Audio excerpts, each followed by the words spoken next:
Hey, it's me, GV, and welcome to the GV stream, ladies and gentlemen.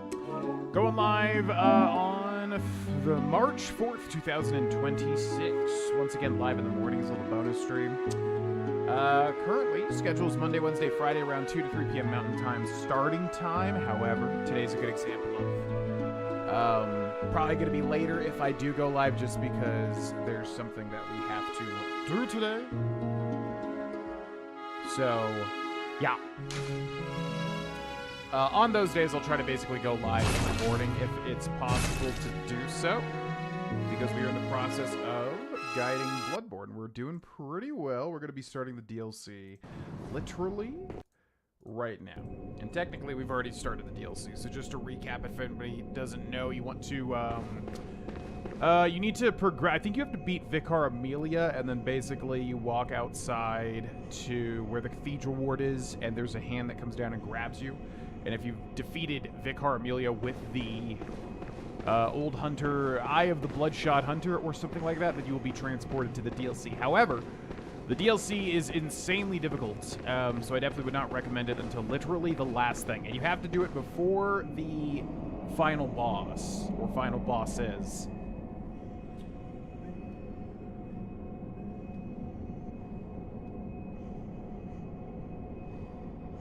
Because basically, as soon as you defeat the final boss, the game will end. So if you want to do the DLC, you have to ideally wait until literally the very last thing, when the Hunter's Dream is on fire, pretty much. Now, also, I want to change up how we're looking really quick for the new leg of the playthrough. Maybe this? Maybe that? Kind of like the really flowy stuff. This kind of looks cool, though. Yargul. You know what I really liked was the charred hunter guard. Yeah, I like that robe there. So maybe we put that on as well as the knight's wig. Oh, yeah, look at that big flowing collar.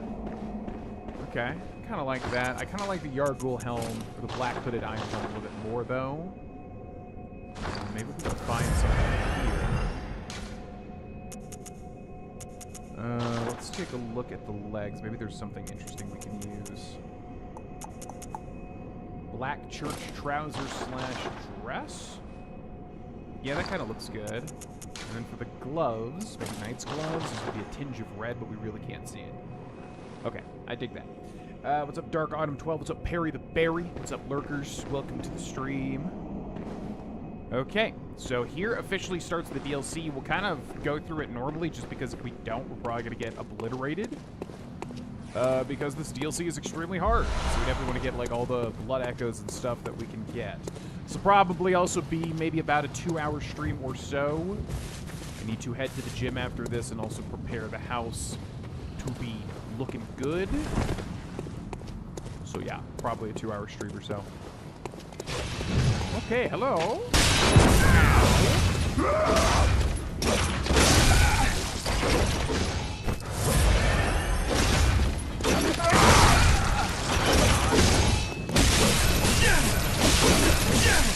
Alright, so immediately we have the old hunter.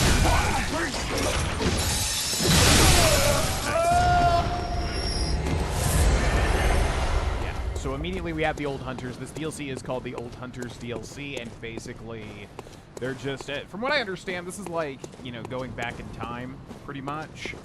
And yeah, the old hunters are no freaking joke. They will fight you in a one-on-one fight, and they are extremely difficult. That guy there was using the Beast Cutter, which I would love to use as a weapon one playthrough. I wanted to use it here, but unfortunately it's just a little too wacky. It's basically like a gigantic serrated whip. But really, that's kind of like the next big playthrough I do want to do when I get a chance, is the Beast Cutter. I'm gonna have to come here super early though to get it. So yeah, it just doesn't really fit for a guided playthrough because it's just unconventional in terms of how the weapon works. But I do want to use it. Old Hunter gloves. There's also an Old Hunter set around here you can get the whole set of. It's pretty cool. Nothing like amazing. That's honestly one thing I wish Bloodborne did a little bit more of, was have some more interesting clothing sets, because most of them look pretty safe. I got the same sort of guy. This thing has an insane range. So we can parry him. One, and then... Surprise, that doesn't parry there.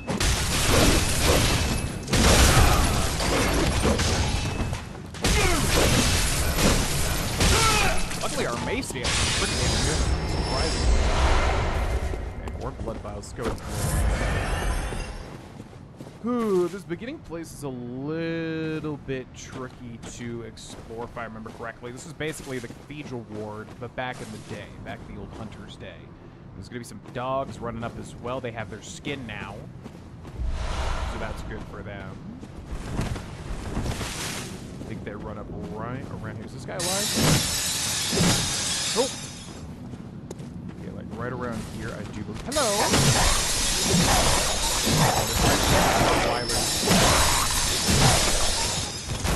Okay, that takes care of that. We got this whole section down here. Yeah, I do kind of want to explore everything in the DLC just because the DLC is so juicy.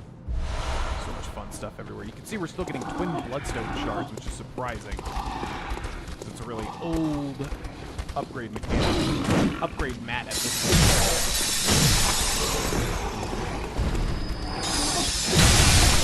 Yeah, and there's like a mechanic where they're scared of you, which is interesting. I think it's to show that, like, they just fear the old hunters or whatever. They don't really fear you much in the modern day. But here, they scared it. What's up, William Stevens? Welcome in. I'm doing wonderful. Hit me, boy. Another beast cutter, huh? So hard to parry these guys.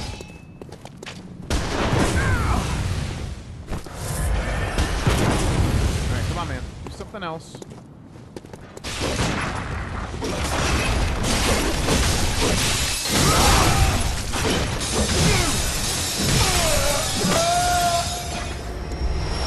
Now, notice there, I continued to attack, because I could tell, like, if I kept attacking, I would restore even more health. What is that? Alright, so there is a flaming ball up there, which we'll have to activate. Eventually, it'll kind of kill all those ads on the staircase. Let's go explore all of this stuff, though. Real quickly. Madman's knowledge. Okay, we got an old hunter in the corner.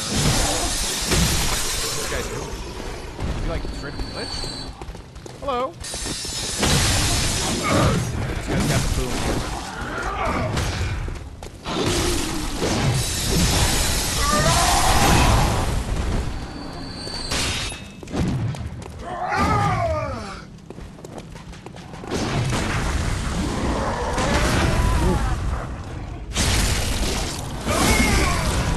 Sorry, bud. Okay, so blood gems are always good. That might have been an upgrade there.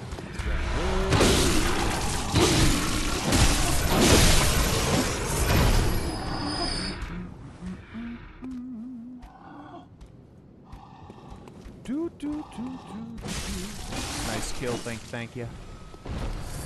You release my storms when you open that bag. Block your one way home. And you'll never get back.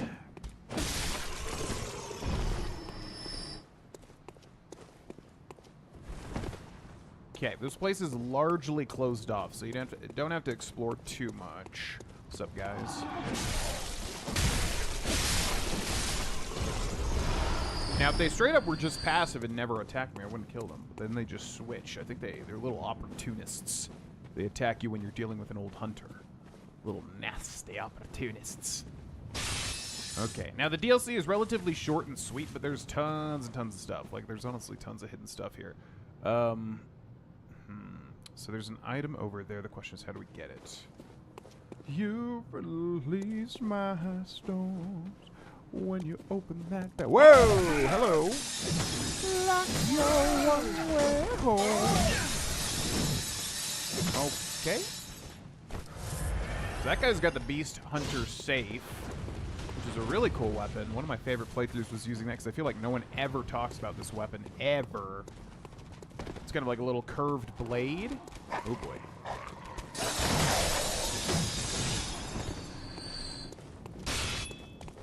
Okay, if we can parry him here.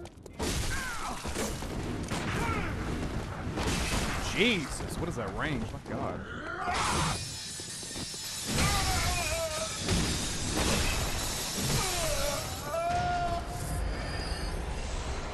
Yeah, one of my favorite weapons there. That weapon is super duper slept on. What's up, Shayna? Welcome in.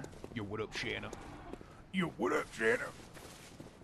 Alright, so you just gotta remember that item right there. There's like a little bit of a secret item there to go grab.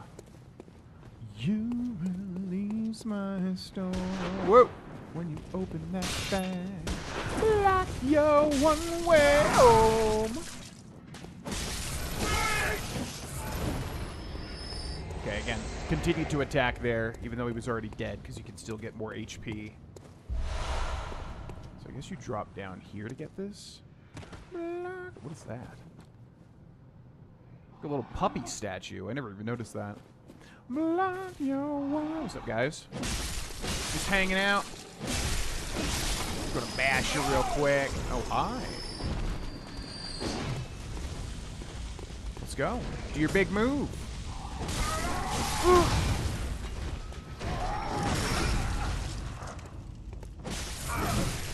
Oh, shoot. Shoot.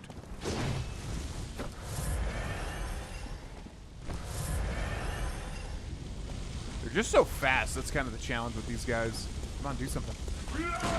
Ooh.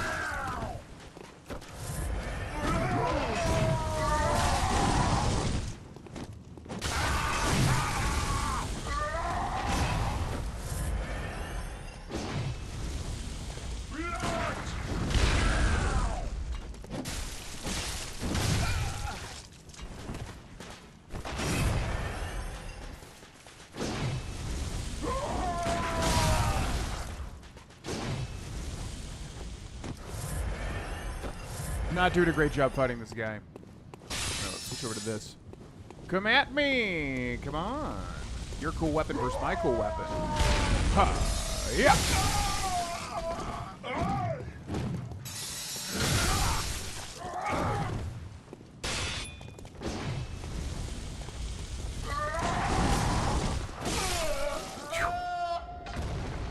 Yeah, I think this guy is a little more tough because he's got the blood red eyes, or the red glowing eyes, which is was a thing since Demon Souls, I think. When enemies have red glowing eyes, they're a little bit tougher than usual. They sound constipated just a bit. Maybe that's why they're so angry. Maybe they just need to take a nice plop in a toilet, and then they can relax a bit. Did we get that one weird item? Where is that? There's still an item over there, too. Yeah, we did, but I don't even remember what it was. It was a blood gem? Oh, no. It's right here. Okay. Yoink.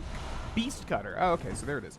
Yeah, when I do a playthrough with that weapon, no idea how viable it is. It's basically a gigantic whip, but it's super cool. I think it's good. Like, I think I've heard it's good.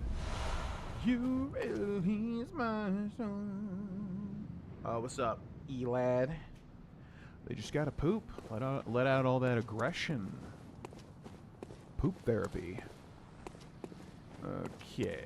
Now, if there's a flaming ball down there, there's a side passage with a very tough enemy, I do believe. And then where did this go? This goes back. Oh, yeah, that's actually a shortcut. Okay. I'm glad I looked over there. You release my storm. Ha! Yeah!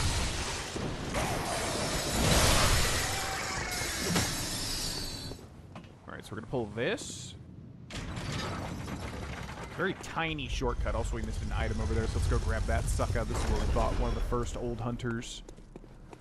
You release my storm when you open that bag.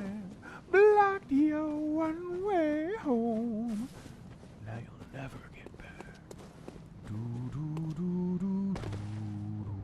Just did the same exact thing.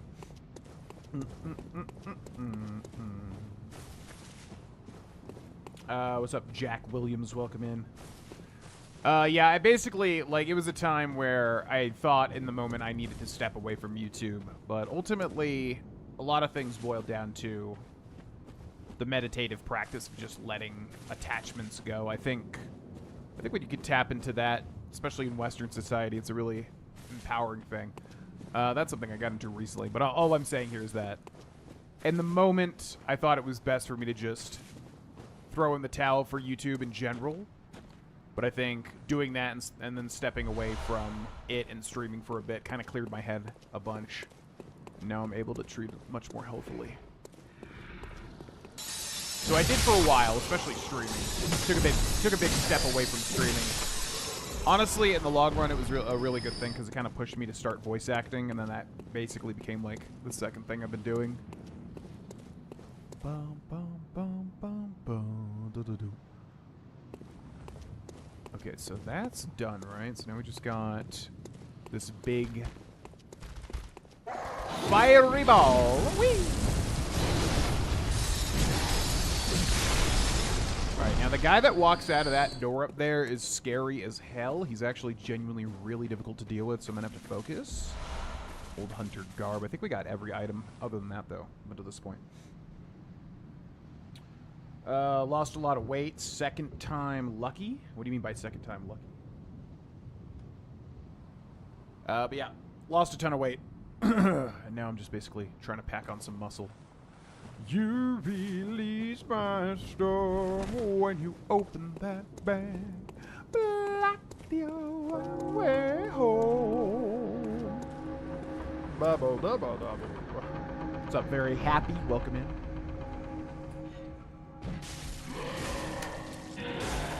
Voice acting's going super well. I don't really like to talk about it much because I like to keep it separate. However, I will use my talents in the stream and in the videos, obviously, because I think it spices them up a little bit. But yeah, going super duper well. I try to keep it like a separate business, though. What's up?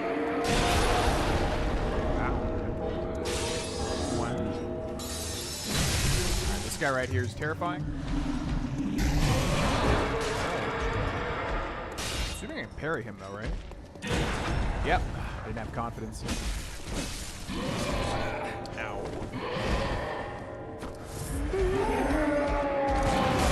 What's that? Not a parry.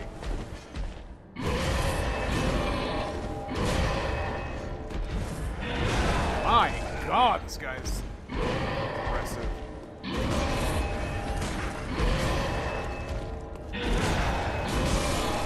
Wow! It's massive damage. This guy's always a massive damage. Every single time. He just does so much.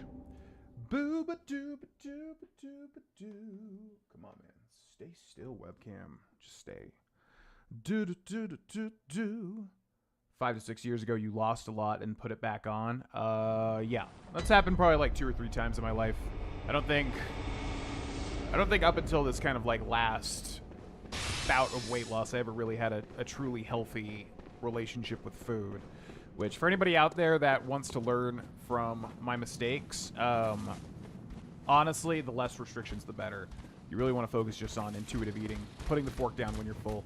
It's really that simple.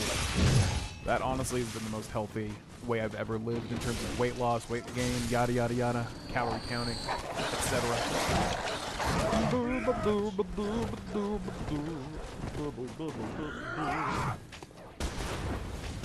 Hey, awesome, very happy. Oh, you're very happy mushroom. Ah, I remember.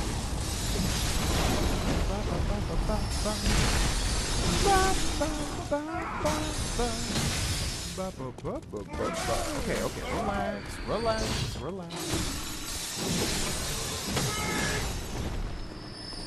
Oh, let's go, mister. You and me. Gotcha. Ha, yeah. Alright, now we gotta focus for this guy. This guy's terrifying. He just deals so much damage. He's so aggressive. Constantly attacking. We don't even really have to kill him, actually. Because what's in there we're not even going to be able to do for a while. But...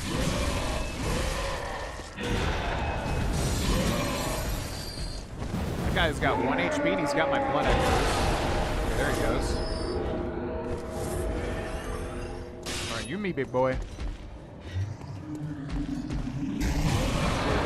Good with that. Don't want that. Come on. Oh. actually unreal that he did that twice. Both times he killed me with counter damage, meaning I'm like literally in the midst of a roll or something, which is why it deals probably like 70% of my health bar. That guy is such a pain, man. Every single playthrough, this guy's annoying to deal with. Booba dooba dooba dooba doo. Ba ba ba ba ba ba. I'm so practiced now, like to even die from like a normal enemy that's not a boss is just like, oh my god.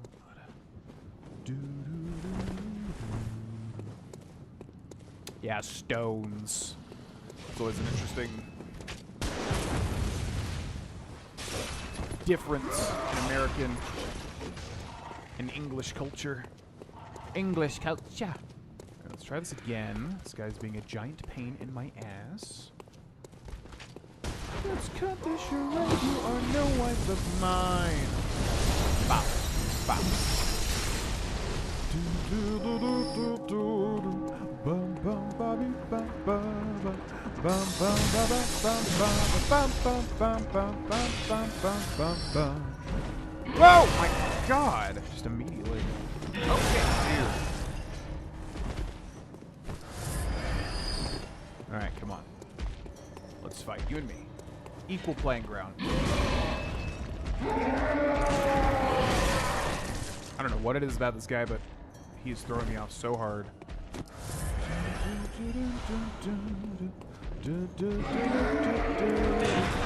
Okay, that time I knew it. We won't take more sympathy from you. We are the men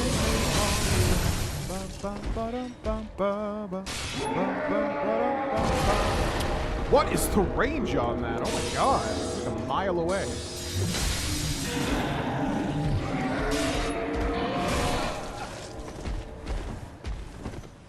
There's like a weird... Oh my actual god, I cannot believe I've died 3 times. There's like a really weird thing. I don't know if it's this weapon specifically or what, but I'm trying to like tap L1 to just have the one-handed so I can shoot him to parry him, and there's such a massive delay. I don't know if it's specifically the whirligig saw. It almost looks like he does something too in the middle of it. Like I'll show it here. So I want to fight things with this, but then if I want to shoot to parry, I switch and I'm spamming the L2, and it takes so long. So like, okay, L1, and then just that like X amount of seconds just has killed me so many times. I don't know if it's like specifically just untransforming this weapon and takes that long for this weapon specifically, but man, oh man. Alright, if I died at this guy a 4th time, I will be severely disappointed in myself. Hold on, hold on, hold on. There's like 40 blood echoes up there too, 40k. This is ludicrous.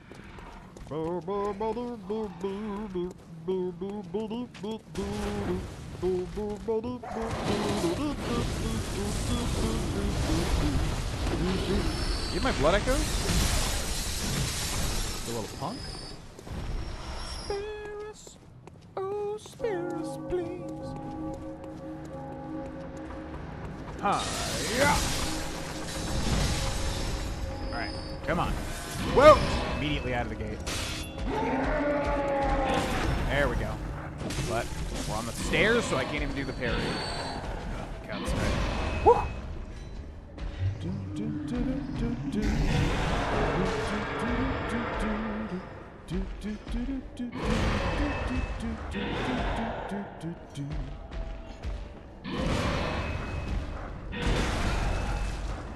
Oh, come on! God, we're getting nothing with this guy.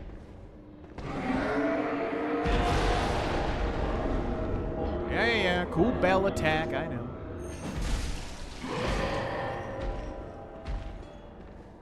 Just one good parry. There it is. Jumping attack to end it. Hi! My God, he was still in the iframes when I did that jump attack. Holy moly. Yo, adios, Jack. Most likely not going to still be on. I will most likely be pumping some iron. But have a good day. Okay, let's go up in here. We got a big flaming body. Eye pendant. I want to read all the stuff that's weird like that, too. Eye pendant. Eye pendant that unlocks the surgery altar. An eye pendant which unlocks the surgery altar. There are 2 cathedrals in the Hunter's Dream. One lies past the River of Blood, and the other contains the private research hall of the Healing Church. Only chosen members of the Healing Church or their lamentable patients can enter the research hall using this eye. Grant eyes to the surgery altar skull. Which is interesting, because I definitely probably would have just completely passed this up. I forgot you actually need that to continue. You can probably guess that guy right there is a boss, and indeed, he is one of the hardest in the entire game. The first boss that we're going to find in this DLC is, ironically, I think, literally the hardest boss in all of Bloodborne. It really comes down to him or the final boss of the DLC. They're both extremely hard, but I think the final boss is much more, like, learnable. The first boss we'll find here is just so unbelievably aggressive and much harder to, like... It's one of those where, like, the camera can really mess you up, whereas the other one, I feel like you have much more control. Oh, I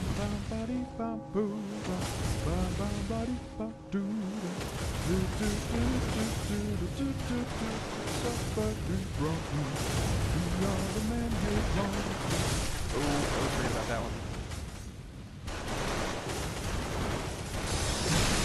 Alright, so you want to destroy these guns. You can also bait that guy out. There's also a gun right there to trick you. Oh my god, the foot emote. It's been 1,000 years. 1,000 years since the foot emote has been uttered in this chat. And 1,000 more years shall pass before it is seen again. Let's go.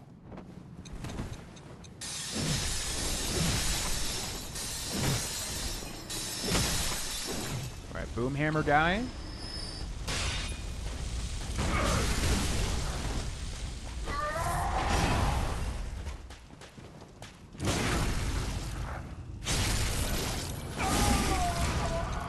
Oh shit. I just... No! You piece of actual shit.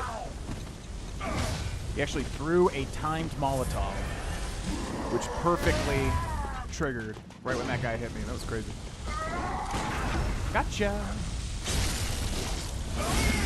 Gotcha, buddy boy. I'm sorry, but it's not happening for you today.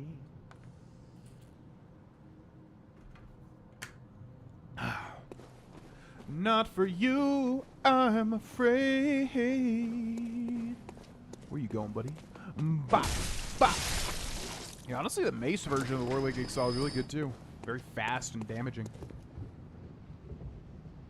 Did not hear you. If you answered to me, I thought I could pause and hear it again. What'd you ask? Oh, how about you? Like, how am I doing? Doing well. Yeah, basically still doing YouTube stuff. Very deep into the Oblivion remastered 100% playthrough, so we're going to be finishing that up. Hopefully there's a Fallout 3 remaster coming out. I will actually be very excited for that. The Fallout, I prefer the Elder Scrolls series to Fallout, but the Fallout series gives you much more roleplay ability and also voice acting opportunities too. So, yeah, that's what we're focused on. Then hopefully that is a thing, because I would love to do a playthrough with a very thought-out character. Ideally the best character I've ever made, especially now with doing a lot of D&D. Having more experience making roleplay characters in person. Outside of that, a lot of weight loss, a lot of muscle gain, and voice acting. Those are the main things. Kicked off a voice acting career. Keep it pretty separate from this YouTube stuff just because I want it to grow on its own and be its own thing to show merit in my voice acting skill. But, yeah, I would say that's the main thing. Voice acting adventures, which I plan to fully dive into. I've kind of been dipping my toes into, but it's taken up way more time than I would have thought. But in 1 to 3 months or so, I plan to, like, kind of take it to the next level, ideally. But that's been majorly what's going on. What's going on? What's going on? How's the playthrough of Oblivion? Good. We're like super duper into it. Nearing the end game now, I would say. A lot of Shivering Isles cleanup and stuff to do. Alright, this guy is terrifying. I'm gonna have to focus up here. This guy is another highly aggressive enemy. Boop, boop, boop, boop, boop. You got a great voice. Thank you. Appreciate it. What's up, Joe? Give the man a record deal. As I said, if you want to get better at singing, man, learning voice acting helps you a lot to control your voice. And, like, I don't know, it's just an intuition thing where you can literally pump it into your vocal control to sing better if you, like, do voice acting. So I don't think I used to be good or anything. I don't think I'm good now, but I'm saying if there's any market improvement specifically from doing a bunch of voice acting stuff.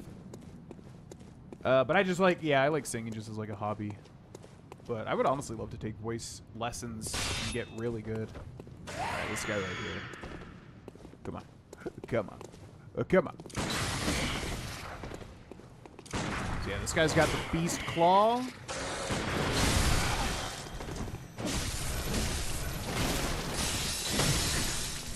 Gotta be careful, because this guy is insanely aggressive.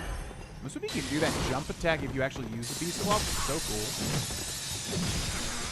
We got range on him though.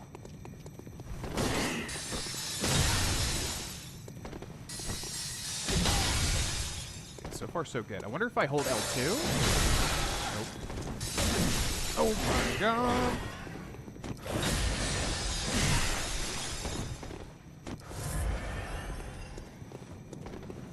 What you doing, boy?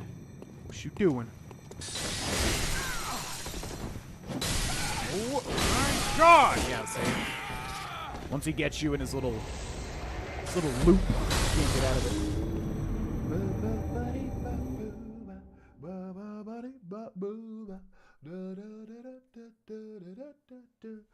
Yeah, I mean, honestly, with how good the Oblivion remaster was, I would take either 3 or New Vegas. I honestly think they should do 3 first, because 3 getting a remake... Should we go this way? This might be faster.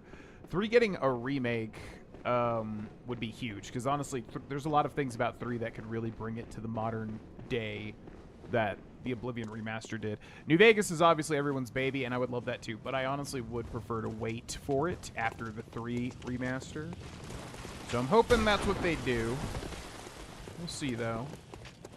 But, yeah, I would just love to do, like, a full-on... If the timing works out, I would love to do a full-on 100% of that, too, and then just make a really good character. One thing that I've learned about voice acting is if you're doing a large project...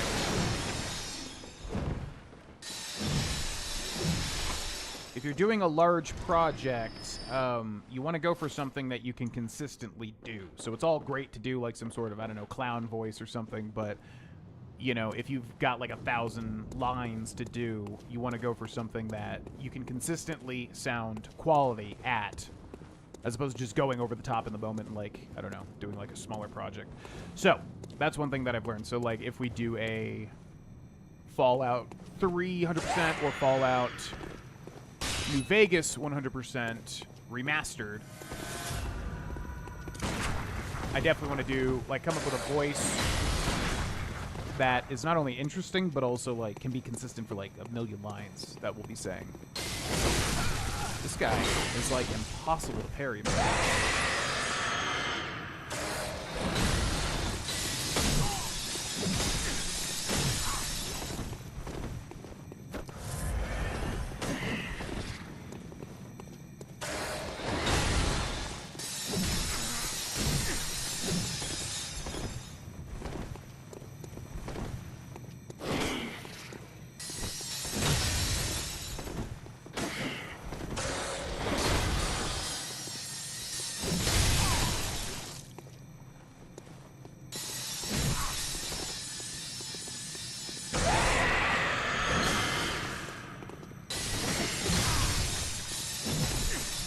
This weapon is so good. It honestly has so much range. Woo! Alright. That guy's always such a massive pain. You just got 50,000 HP. Firing Hammer badge? Does that give you the Beast Claw? It's weird, because the Beast Claw exists in the base game, I think, but you have to get it in, like, a Chalice dungeon. It's really odd, and I think it's random, too, or at least it's, like, a big pain to get. So that's another weapon I would love to use, but it's a really weird... It's a really weird weapon that, I don't know, you have to do a bunch of weird stuff to get. But yeah, it's weird, because he's also in the DLC, even though it existed, I think, before the DLC, which is what's odd about it. Yet to beat New Vegas, never got into it, but if they made a remastered, I would try it again. Oh, man, it's so good. Like, New Vegas, when it first came out, I don't think I liked the art style of it, because it seemed cheap, but honestly, once you, like, get how good the story and the writing and the dialogue and the voice acting and all that sort of stuff is, like, it's genuinely really, really good. I think it definitely beats out Fallout 3 on most levels, but Fallout 3 is still great. I think, like, where New Vegas shines, too, is the DLCs. Fallout 3 it's completely beaten by the quality of New Vegas's DLCs. Ooh, we got this.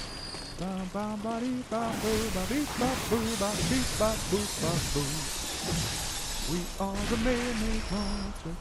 Okay, now I got the River of Blood, which is a nightmare to deal with as well. Over that way, there's a crazy thing. And over that way is how we progress. So I would like to kill all these guys, but it's really annoying. What's up, Locked Arrow? There's still a lot of the Dark Souls vibe. Visually feels so similar. How is the play and story style in comparison?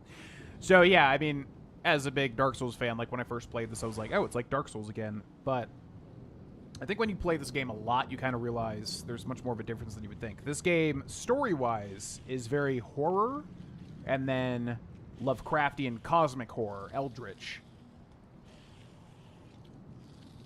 It kind of gets that way over time. So it's a much more of an eldritch, cosmic alien, you know, god type story at the end of it.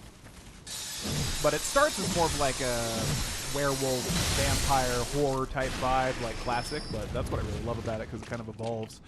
Gameplay, it's basically Dark Souls 3, except it is way faster and way more aggressive. There's not really like playing defensively in this game.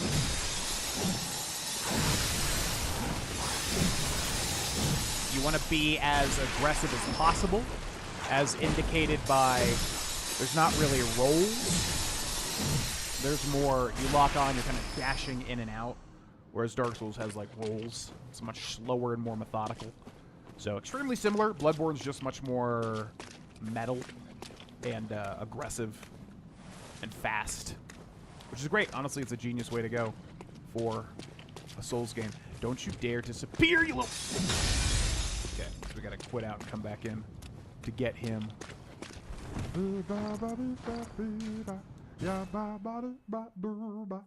New Vegas, so I might give it a try. I like the Fallout series. It's great. I mean, there's some negatives with Fallout New Vegas, sure. To me, it's mainly the graphics. Like, a lot of the graphics are really ugly in New Vegas. I honestly think a remaster would be gigantic for both Fallout 3 and Fallout New Vegas. Like, honestly, man, if they prettied up those games, like the core of it, the story and the writing and the dialogue and the choices and the role play, that's all great for 3 and New Vegas. But man, if they just made it prettier, oh, that's kind of my one big negative. Also, with New Vegas specifically, it's so good, but there is a lot of cut content. It's kind of easy to tell. There's quite a lot of messy stuff in terms of things that are unfinished and things like that, but the core of the game is so good, I don't really care. So I definitely recommend it, but that's just one man's opinion, you know? All right, so we got this guy with a freaking Gatling gun. Kind of want to just rotate around the rock.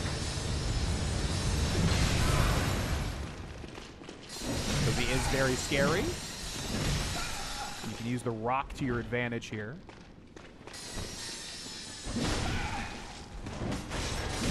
Oh boy. Oh boy! Okay.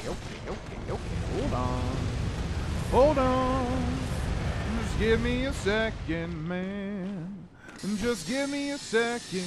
Come up with a plan. Oh my god. He's being very tricksy, and I also cannot really see him. Fortunately for him, he's kind of relegated to shooting the gun in a way that doesn't really befit him here. If I use the rock to my advantage. What's up? What's up? You thought, didn't you? What's up? What's up? No, what's up, though? What's up? Yeah. Punk. So, yeah, from him you get the Gatling gun. There's a lot of really cool guns in this game, but I feel like the big stuff is just too difficult to use, because there's the cannon, too. And I don't think they're really considered good, but definitely interesting. That's for sure. Yeah, it's basically just fast-paced Dark Souls with much more of a Victorian horror eldritch vibe to it, which honestly is perfect. Like, it's literally such a great...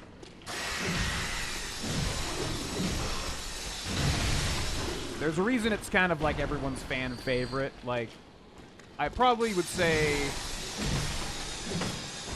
Elden Ring is the strongest game overall, but it's also much more massive. But there's a reason Bloodborne is kind of everyone's, like, pocket favorite. It's just got the most, like, uniqueness to it. Elden Ring's pretty similar to Dark Souls. Demon Souls, obviously, is super similar to Dark Souls. Bloodborne is kind of its own thing, which gets a lot of people's respect. Alright, so we literally have the blood-starved beast now, which was a base game boss. There he is. Or she.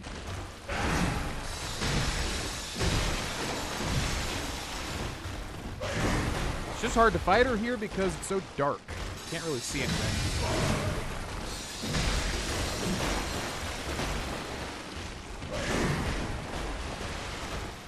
But as usual, if you just stick to your left side, you can't really do much. She always attacks from her left side.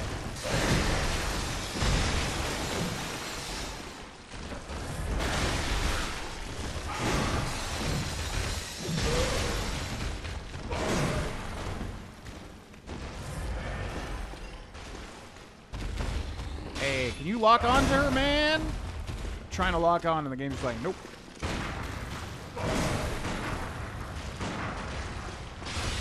Ha! Yeah! Foul beast. Warm, damp blood. Okay, we gotta check our blood gems because we have like 50,000 of them. What's up, Moto Mouse? Welcome in, welcome in. Twin bloodstone shards now, as well as their amygdalin arm. There is the amygdalin arm. Yes, that's a new weapon. I was considering, I mean, you can't really... Oh, actually, wait. I always get this weapon confused with the other weird weapon. So yeah, we just picked up one of the weirdest weapons in the game. The amygdalin arm. It's the arm of an amygdala. I was getting this confused with the Cos Parasite, which is also a super duper weird weapon. The arm of a small amygdala great one. Strictly speaking, the amygdalin arm is no trick weapon of any sort, but certain madmen wield them like clubs. Starts as a large, tough, blunt weapon formed of bone, but when extended, the hand quivers as if it was still alive. I think I tried to use this. It's very odd. It's basically like a weapon that's alive. It's kind of like... Isn't there a weapon like that in Elden Ring? Or maybe I'm thinking of the skeleton arms in Breath of the Wild? It's like a weapon that's still alive, which is super cool. I don't think it's good, though. If I remember correctly, the moveset is very odd and not... I thought this thing was still alive. I was like, we killed you. Yeah, hi, Yen. We're here, as usual. I know. We're here. You don't gotta cry. You can always come into the office if you wish. I don't know why you yowl like that. It's such an odd yowl. Alright, now we gotta get through this river of blood, which is a nightmare with these guys, but we've been doing pretty well so far. Tonitrus is my favorite weapon, plus I love saying it. I love the Tonitrus. The only negative about it is that the buff just lasts so short. I really don't know why they did that.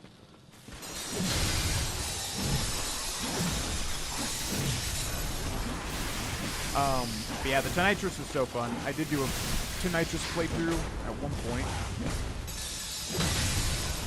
I just wish they made the buff last, like, maybe just a tiny bit. It's, like, so short, it's really difficult to make full use of it. I kind of like the boom hammer in comparison, because the boom hammer, like, just activates your next move, so you don't really have a time limit on it.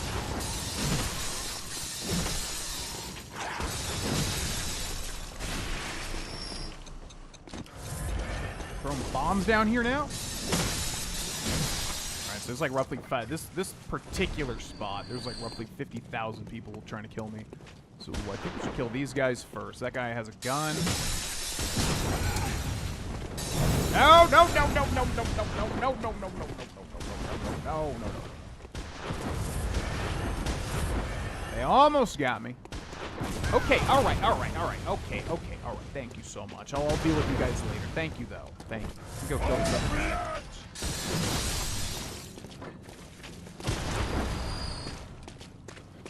All right, how should we take these guys out? These guys are being annoying as hell. I have a gun, too. Well, I wonder if I could just sneak up on them here. Just sneaking up. Don't mind me. You're so dead. Yeah. How does it feel to be cheap? Ruthlessness is mercy upon you now. Okay, good. What's up, Kez Baby Babe? Doing well, doing well. Yeah, what's up, all the Twitch peeps in the chat, all the YouTube peeps in the chat. We are multi-streaming on YouTube and Twitch, which we're going to do for pretty much every stream moving forward. There is Twitter and TikTok, but I guess everything's vertical now. But yeah, basically, for anybody that's wondering how I've been since we took a big break from streaming, just voice acting, that's really what it boils down to. The last time we took a mega break from streaming, it kind of pushed me to, like, finally take the plunge and start the voice acting journey. And then I think luckily with, like, you know, practicing it through YouTube and Twitch for so long, it really helped me to kind of get a jump start at it as opposed from starting from ground zero. So that's mainly been what it is. Lost a bunch of weight, mainly trying to just keep muscle gain currently, keep on packing muscle. And then, yeah, just voice acting really boils down to that. Cindy and I are both going to have major life changes coming up within, again, the next 1 to 3 months, which I will talk about at length when that stuff happens. Currently, it's all in the works, so I don't really want to discuss any of it until it's done. All good stuff. Like I said, I know every time I mention that, it sounds like, oh, we're broken up, and I don't have the will to live anymore. No, it's all good things, just things that are in the works currently. And that's mainly it. Dipping our toes back into streaming. The only thing that's blocking me from kind of like fully diving back in with a shorter schedule is the voice acting stuff, and then also the stuff I just mentioned. So again, in like 1 to 3 months, I'll probably be able to figure out an actual schedule we can stick to. And then, yeah, I would love to return and get some playthroughs done that are on my list, basically. Beware, especially. Okay, so we're already back. Let's go. Yeah, we have a ton of stuff now. Let's go back and level up. We're close to the first boss, which is a living nightmare.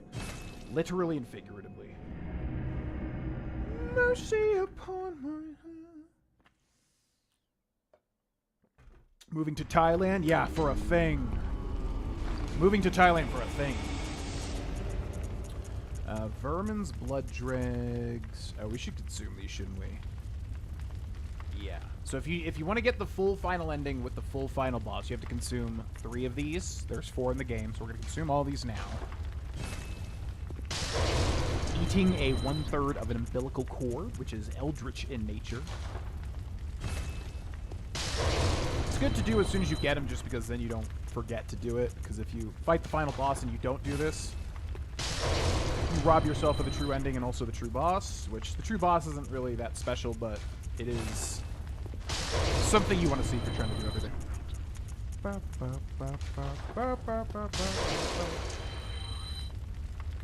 Baby GV cooking. Yeah, that's part of it. I mean, like I said, I hate to be so, like, vague about it, but it's massive life changes in a good way, and then also it's basically a 3-pronged thing there, and all these things are happening at once, and yeah, it's just like one thing has to happen to basically enable the other things, and blah, blah, blah, blah, blah, blah. So, I mean, yeah, I mean, I'll be forthcoming about that, yeah. Obviously, starting a family is nigh up there on my priorities right now. We're just trying to do a couple of other things first before we can really get that going. But baby GV is, yeah, definitely kind of the main focus. Because, yeah, we want kids yesterday, pretty much. Okay, so we've already got a maxed out that. We need a Blood Rock for the Evelyn. Let's go to Blood Gem Fortification. Whirligig Saw. Looking for the blue numbers. Look for those blue numbers. No blue numbers, which is surprising. There has to be one here, I would assume. Wow, all those blood gems and no upgrades. Crazy. Maybe here? Wow, okay. Okay, maybe here? HP continues to recover. Blood attack. I don't really care about blood attack. Add blood attack? Yeah, that might be better, actually. Damp blood tinge gem. Blood attack up. So that goes up by like 8. Okay, that could be worth it. I don't think we got any new runes here.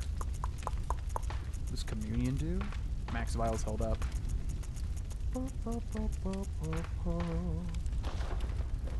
Let's go to the Insight shop real quick.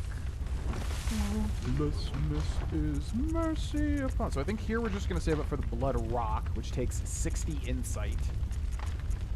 Although we do get one in the DLC, so honestly we probably should just wait for that, because there's going to be other stuff for Insight if I do want to do the challenge dungeons, which I don't know, because they're very boring. But I might. Gammon away. Go. Very well. Let me. Okay. Endurance we're pretty good on. Strength still going up quite a bit. Do we want health? Health is honestly probably going to be the biggest thing. Maybe we could just get health to 40. Because I never get enough health. Farewell. May the you bosses find. destroy me. Because I treat this like Dark Souls. Alright, let's go back. This is on a PlayStation 5, although this is the PlayStation 4 version of the disc. Nightmare Church? What's that?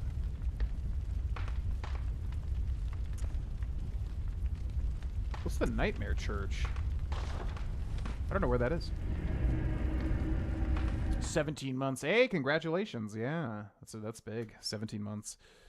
Yeah, we, I don't know, like, all my previous partners were kind of on the fence with kids, and then when I met Cindy, very early on, we were just kind of like, yeah, we both definitely want kids, so within this year, we're shooting to get that going, and then there's, like, 2 other major life changes on top of that, again, will facilitate that, and we're just in the midst of it.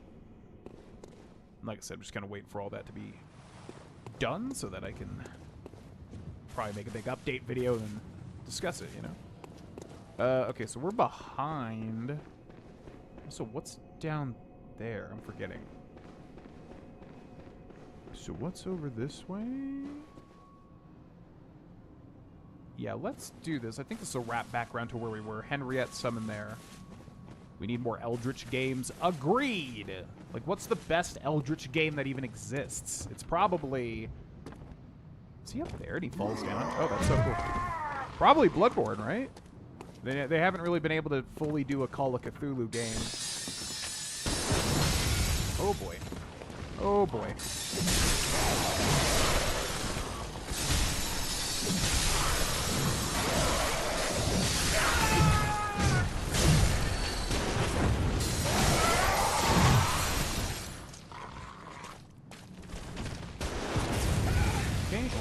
Okay.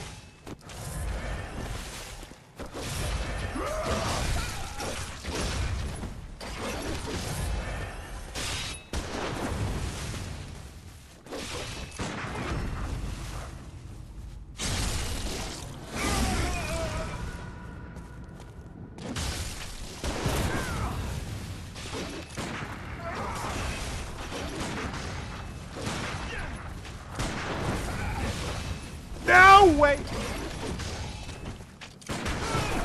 Jesus Christ. Ugh, such a stressful fight. Okay, we got it. Anyways, yeah, totally agree. I mean, okay, dude, just get out of here. Like, what's the best Eldritch game we have ever? I guess it's Bloodborne, right? I mean, what else would come second? There's like 2 Call of Cthulhu games or something, but it's like the Sinking City and then Call of Cthulhu, but I think both of those games, as far as I know, are pretty mid-received. What other, I mean, Outer Wilds, one of my favorite games of all time, has definitely some Eldritch elements, which I definitely love. So there's that. But yeah, we don't have a lot of eldritch representation. We really don't.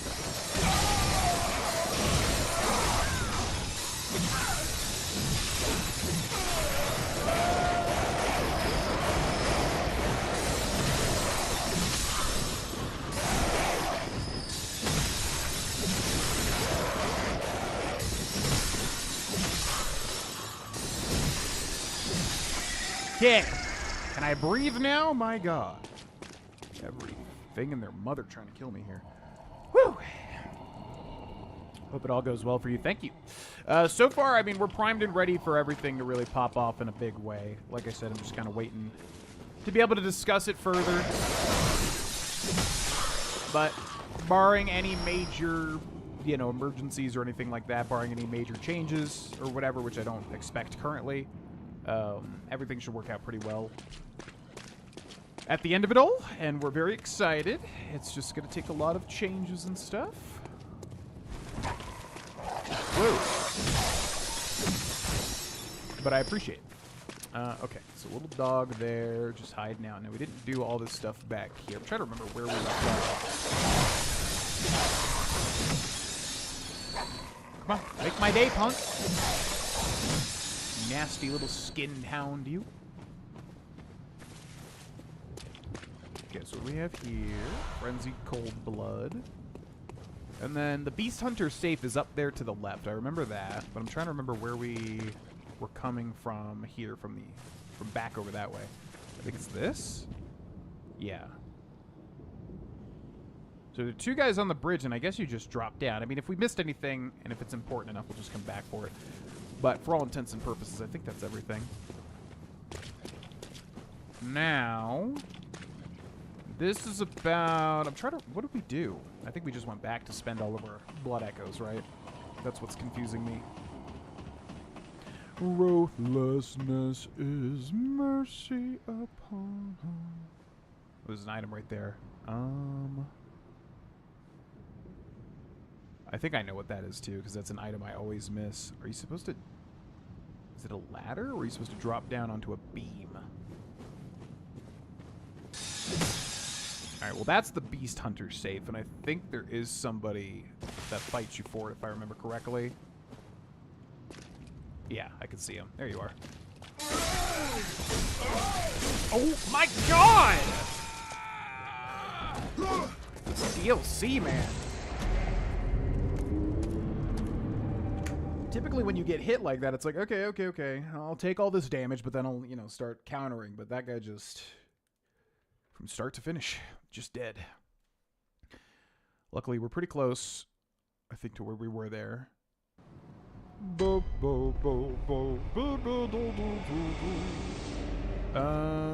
this goes back out to, yeah, I guess we can work our way backwards because we haven't done this part either. This is a dude with a cannon over here.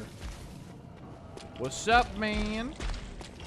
It's a big old weapon you got there.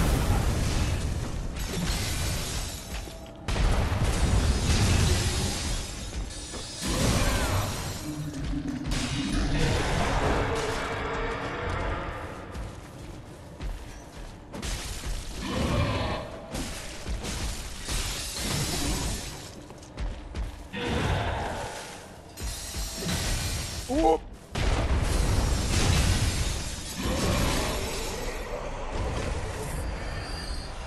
Okay. And there's this guy who I think is just a normal bell dude.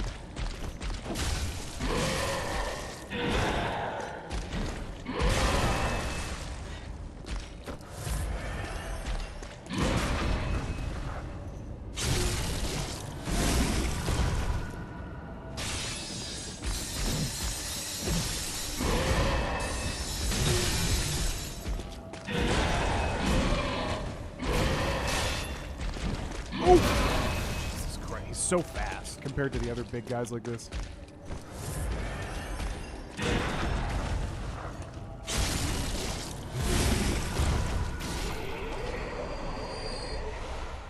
Okay. And that goes back to where we were, but I think there's like a side passage here, if I remember correctly. So we gotta go back there, because we gotta get that Beast Hunter safe. We don't need to, but I want it. And I want my blood echoes back too, even though it's largely negligible at this point in time, that amount. So, if I remember correctly, there's like a hidden zone to the left here. That goes back to where our lamp is, and then we haven't been past this point.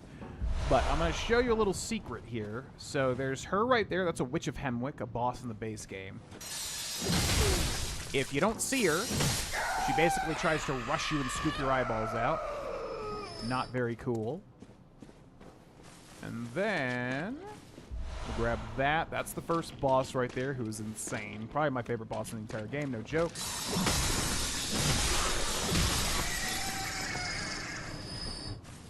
And then there's a little secret here, basically. This guy right here banging on the gate. If you kill this guy, he'll drop, I think it's like 6 blood vials total, which is pretty insane. So every run back up to this boss, which trust me, you're going to have a lot of run backs because this boss is hard as hell if you're doing this for the first time. You can kill that guy and get like 6 free blood vials, which is actually super duper nice. So make sure not to miss that. I swear there's like a path going this way. Yep, there it is. I was like, I'm not crazy. I remember. Also, I think there's snail dudes that fall down here, right? Is there a snail guy that falls down? I feel like there is. No? Butcher set. I swear, I thought there was like a snail guy that falls down. Okay. Anyways. Never played Bloodborne, but I hate those guys already. Yeah, that guy, well, this is the easier version because up near the start of the DLC, there's a guy that empowers his stuff with like a big purple bell aura. That guy is genuinely like one of the hardest normal enemies in the entire game. That guy always gives me trouble. I think he killed me 3 or 4 times this playthrough, which is honestly crazy for a normal enemy to kill me that many times after playing this game that many times. Like, good for him. Okay. Gotta kill this guy who's crazy aggressive now. Let's go. You and me.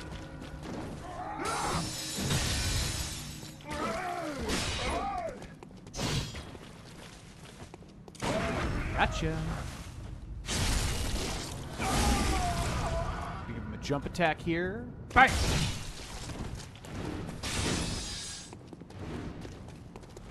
No! Do not do this to me again. I think he just fell off. That actually sucks. Okay, so there's the Beast Hunter safe. Like I said, super duper underrated weapon, honestly. Oh, there you are. Okay. Just gonna, you know what? I'm gonna give you some fire bombs. It's a pretty unique situation here.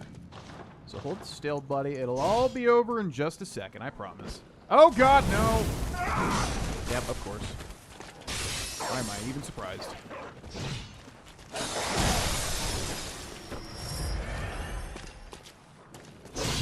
Alright, come on, you and me.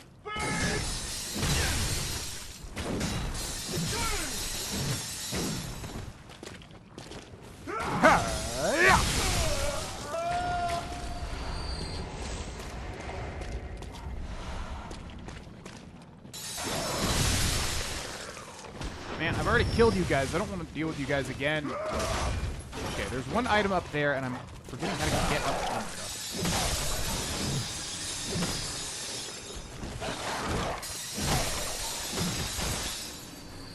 There's one item up there, but how do you get to it? It's like a really weird... Is it this way? Yeah, I know what that is, too. It's like this constable gloves. I always miss that item because I forget how to actually get to it. I don't really care about it. I mean, it's just like a cosmetic. But I kind of want it because I know it's there. Yeah, what's up? IBMX Pierce. Started watching the Skyrim runs, been enjoying the Fallout content as well. Thanks for watching, and welcome to the channel if you're new. Hello, hello! Woo!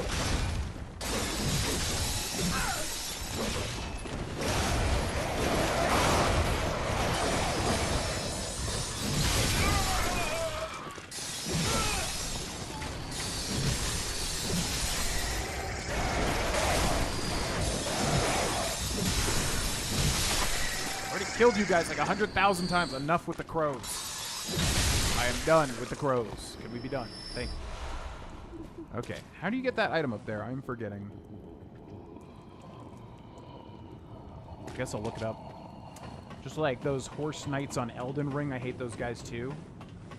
Oh, like the midnight whatever. Yeah, the ring wraiths. Yeah, those guys always give me trouble as well.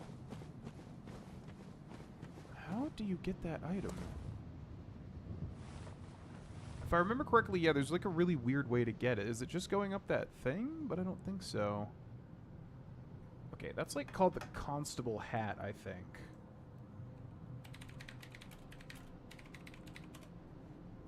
Constable Set.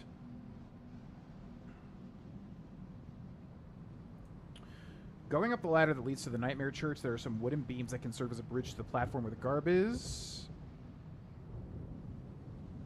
What? But we can't access it. Alright, either way, I gotta pee. I will be right back. Thanks for watching, everybody.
I look back to the sun of my... Wait, no. I look into your eye,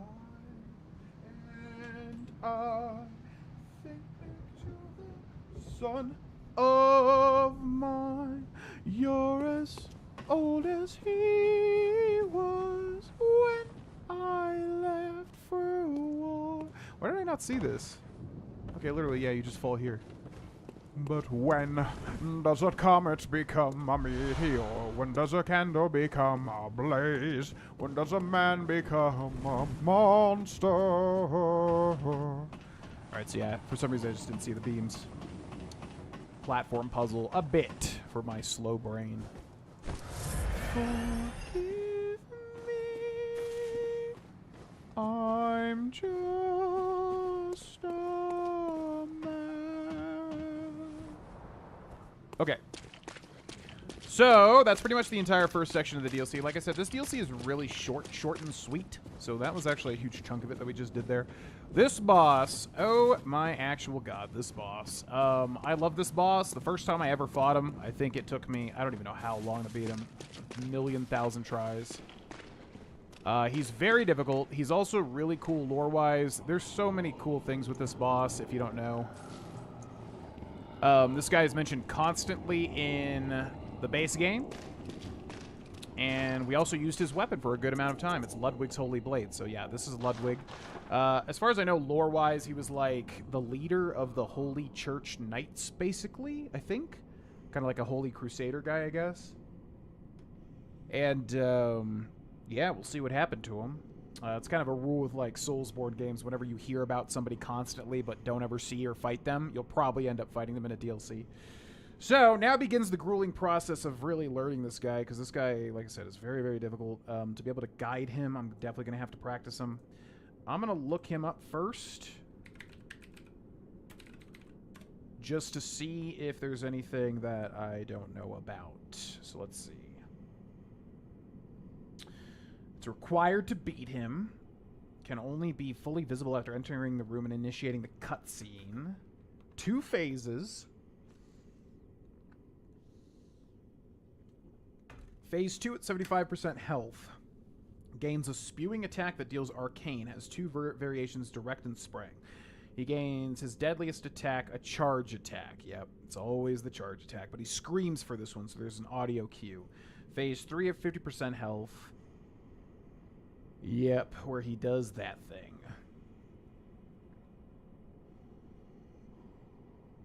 Still has breakable body parts, with the bottom front part of the body being susceptible to visceral attacks. Okay.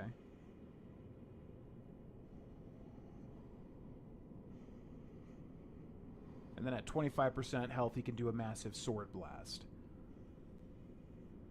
One of the most violent bosses in the game, leaving little to no space for you to breathe, which means most of the fight will consist of you crazily dodging him. Use the best stamina rune you have. He does not take extra damage from attacking his head. Dealing enough damage to it will open up a visceral, and afterwards his head will take extra damage. Oh.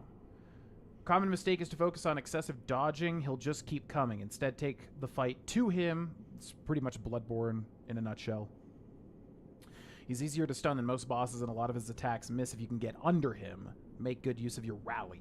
Staying under him is more or less a safe tactic, as some of his attacks will usually miss you. His sides are vulnerable. Good hits will make him bleed, and the boss will be stunned for seconds. Fire paper and bolt paper largely deal the same amount of damage. Staggering him for a visceral attack will always trigger the blasting zone attack. The blasting zone attack. Ludwig does not take extra damage from the serrated in his second form, but he does in his first. You can summon that guy to help. You can summon that guy to help. You can summon that, because there's like 3 people you can summon here. Holy crap.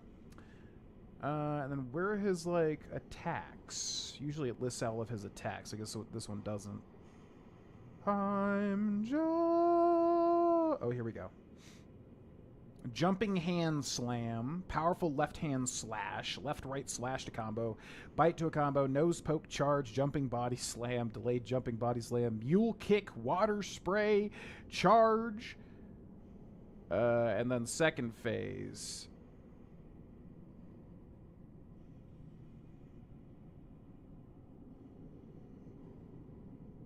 Blasting zone. He slowly lifts the sword in front of his face like any cutscene. Buffs it, creating a low damage blast that staggers, lifts the sword above his head, screams, and smashes the sword in front of him, creating a massive and long-lasting shockwave. Once this attack is used the first time, he can do it again after a couple of minutes. To dodge this, you need to be prepared. Once you see it coming, get near him, or in the best case scenario, behind him to avoid the smash completely. Don't mind about the first blast, just get near him. If you have no time to get behind him, keep walking sideways and wait for his scream. Once you hear the scream, smash, dodge multiple times to left, right, avoid the sword, and get away from the explosion. Yeah. So as I said, this guy has like 50,000 things. Okay. Let's learn him. Yeah, you'll just see. This guy has like 100,000 moves. 600 men. 600 men with big-mouthed feet. Ba-da-ba-doo-ba-boo-boo. Sounds like flanking would be key here. Yeah, in the second phase. If you don't know how this fight goes, you'll see what I mean. Like, the first and second are drastically different. All right, let's go. Favorite boss time. 600 men. Please. Help us. An unsightly beast. A great terror looms. Who is it? Ludwig Pig has just come in.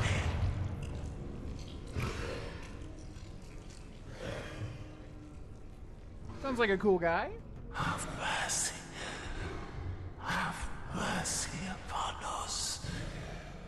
Ruthlessness is mercy upon us.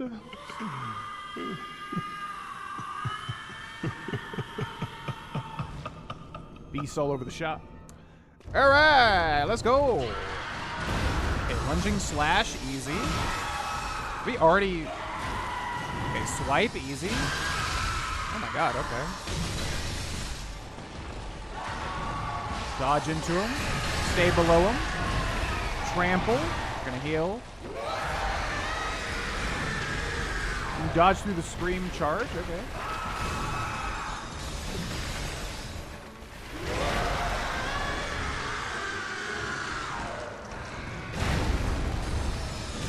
Nice.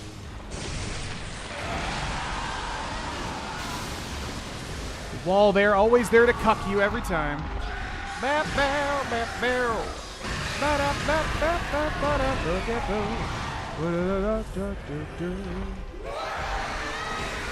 That's the scream. I knew I was going to take a lot there. Jesus Christ. God!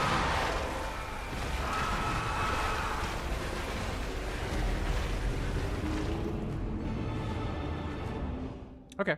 Pretty strong start. Yeah, definitely. It's one of these bosses where extremely terrifying from the start, but honestly, if you just go aggressive and constantly bully him if you can just deal a ton of damage to him. But the only thing is I need to get his little of his moves down, because if you're under him, he will still kind of destroy you if you're not prepared. But yeah, definitely immediate aggression seems to be the way to go. There's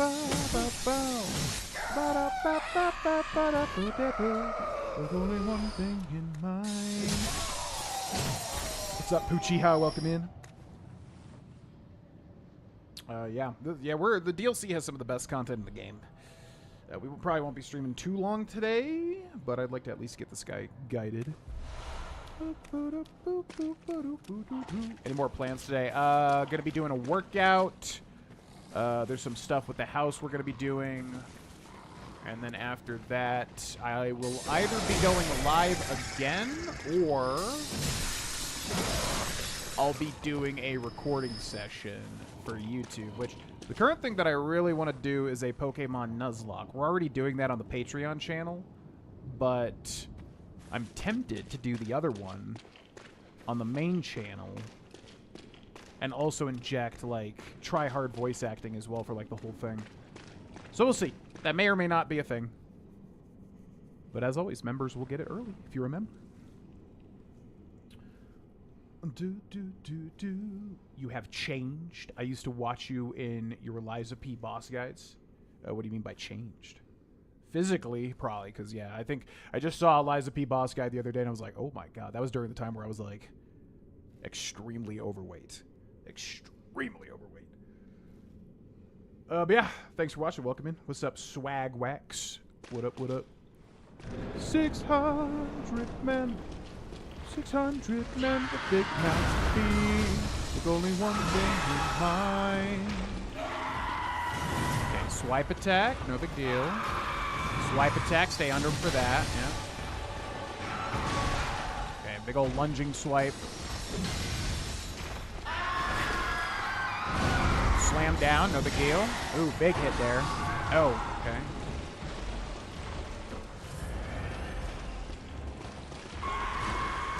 Swipe. Yeah, I mean, if you stay under him, you can really just kind of bully him. Okay, charge. Woo! He dodged it too. Nice. All right. Is the blood coming down? Yeah. So roll. Rolled that early. Oh my god, I took so much damage there. Oh! Don't shoot your cum at me. Roll that. Okay, the charge is pretty easy to roll, actually. Here comes the stomp.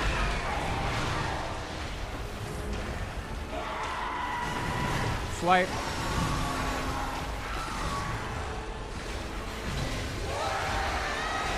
Charge. Camera kind of messed me up there. Okay, hold on, let me move.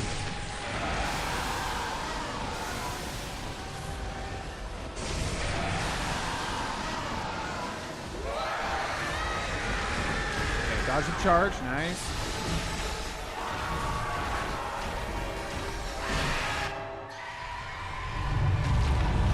Our damage kind of just carries us through that first phase, but the second phase is always what gave me more trouble. Yes, you were overweight. Ah, you were at my side all along.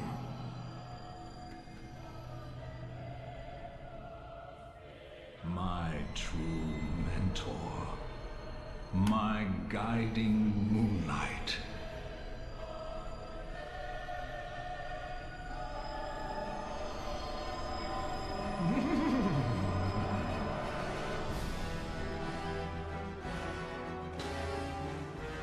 Alright, now this I have to practice, because this phase I'm really bad at. Roll, roll. Okay, easy. Swipe, swipe. Oh, I love this theme so much. Oh, this theme is so good.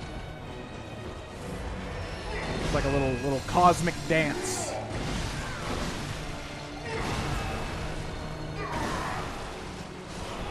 Yo, da, da, da, da, da, da, da, ba, ba, ba, ba, ba, ba. Such a great theme. Oh, I'm gonna listen to that at the gym today.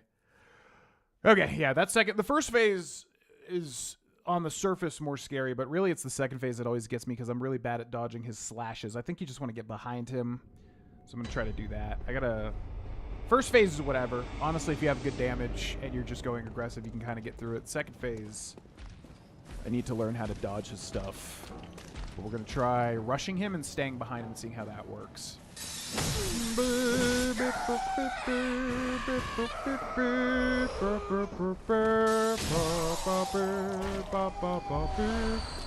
got to remember to mention this in the guide too.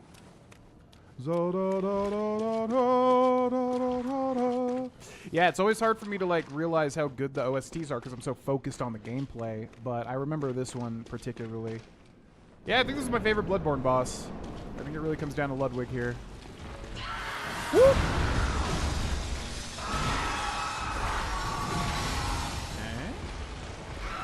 Swipe, swipe. Okay, keeps going, keeps going. Get under him.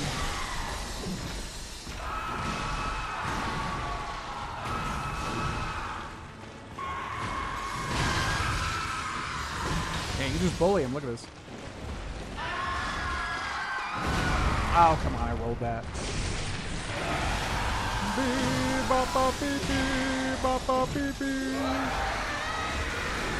Nice dodge there.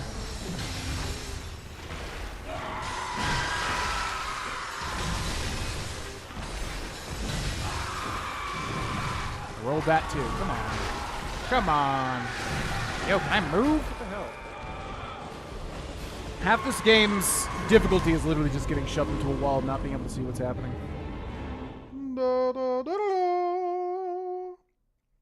What's up, half nuts? Interesting which phase different people find more challenging. I think it's just because Bloodborne, there's like a thing like Sekiro that just clicks eventually, and it's like, oh, if I just go super aggressive, you can kind of just get through a lot of the harder parts of Bloodborne, whereas I feel like coming into it from Dark Souls, you're just taught to be like, okay, watch the boss, wait for it, roll. But yeah, if you just know their weak spots physically, like being under him, and then you just constantly bash him with a strong weapon, not too bad. It's just the second phase that, I don't know why, it always throws me off. I think it's because it's more of a Dark Souls type of boss where it's like, he's just hitting you with a big sword, you know? You are him. Yeah, I love this weapon. It's honestly a little too strong than I would like to use in the guides, but it's been too long. You know, it's just so fun. I love the animations so much of when they're like grinding. All right, let's go. Woo!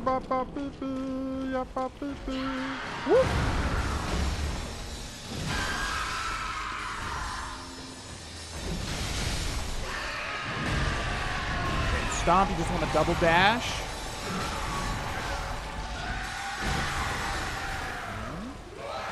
That's the charge. Stupid wall. Greyjoy, I love you, but I don't know how you always know when I'm doing a boss guide.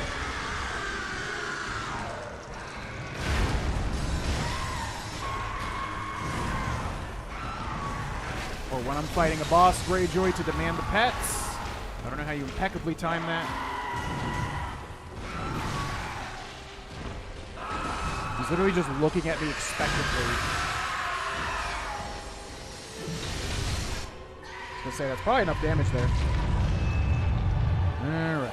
Now, I'm gonna try to just stay behind him. I feel like that's his big weakness, right? So let's stay right behind him. That's gonna be an AoE. Yep, no big deal. Oh, look at him. He does not want me behind him at all.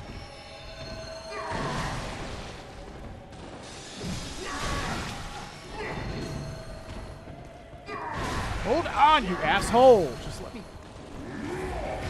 I don't know why this phase is so rough for me. There we go. Okay, it's this, right? Big AoE, and then he slams down again, doesn't he? Oh my god!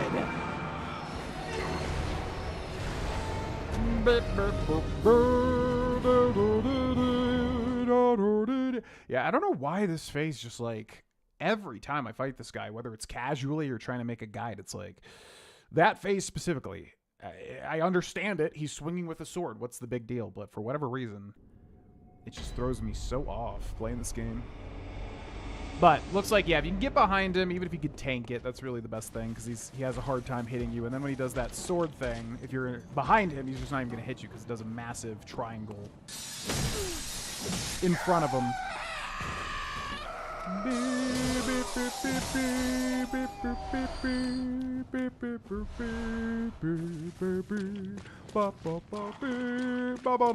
I cannot wait to guide the final boss in this game because there was one playthrough where did we beat this on BL4? No, I never did that. There was one playthrough where I basically had no damage and I was stuck and I had to like literally learn him in and out because I had no way to like kill him outside of that. Okay, he always lunges at you. Dash, hit him a couple of times. Dash away, watch what he does. Swipe, swipe, swipe, swipe. I get under him here. And again, nope. Big old swipe. There we go, R2. Nice. Yep, stay under him the whole time. With the charge, dodge, good.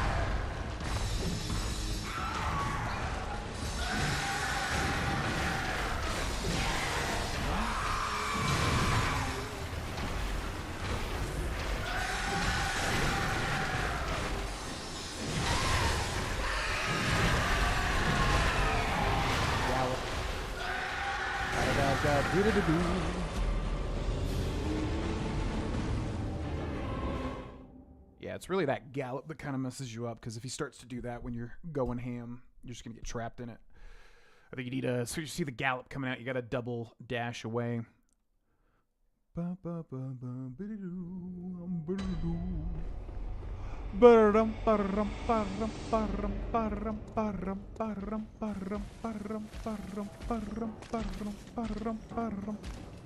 Like scooping out eyeballs, huh?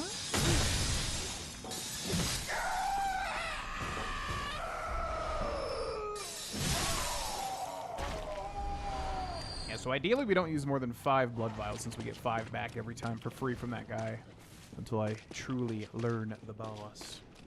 Alright, let's go. So he always lunges, right? Every time? Pretty much.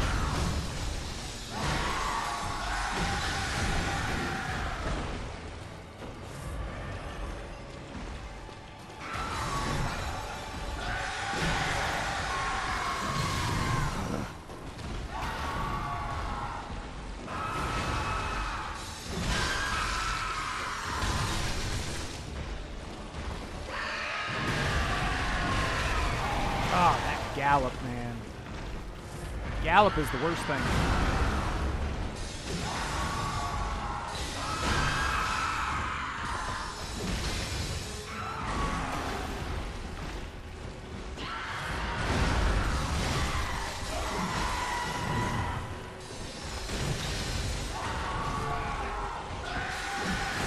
How are you not in phase 2?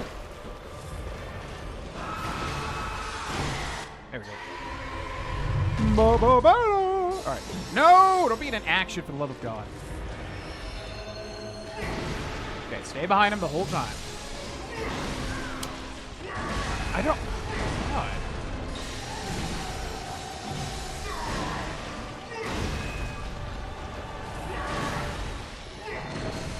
He still manages, no matter where I'm at, he still manages to get me. Okay, just back away when he does that.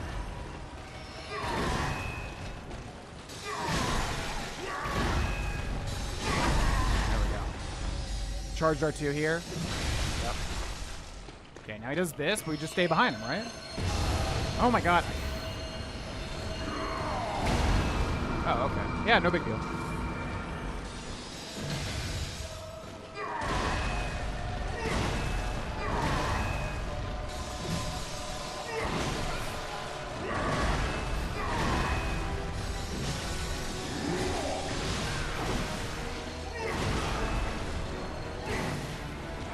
it is about this phase that just like deletes my brain every time I fight him here. Ba, ba, ba, ba, ba, ba, ba, ba, ba.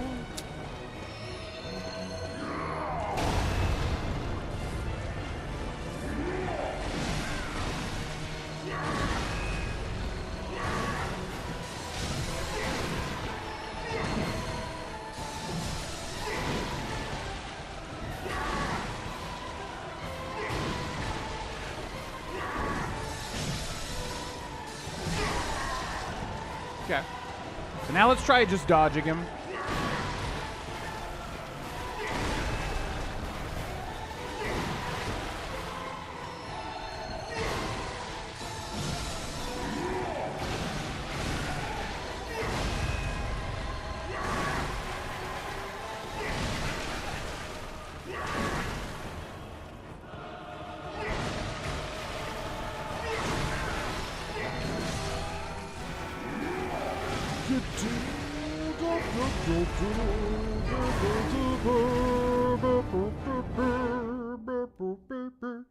Yeah, it's so weird. It's like you would think the first phase would be harder, but for whatever reason, that second phase, I just constantly get roll caught by his sword swings. I mean, that was a good example of like, we can definitely do it. I think maybe like one more and I'll be ready to guide it. It's like, if you can get behind him, you're pretty much good, but the challenge with him is that he always tries to not have you behind him. Like, he always wants to move very quickly so that you're in front of him again. He's got such massive swings that it's very easy to get caught. But I think we're close here.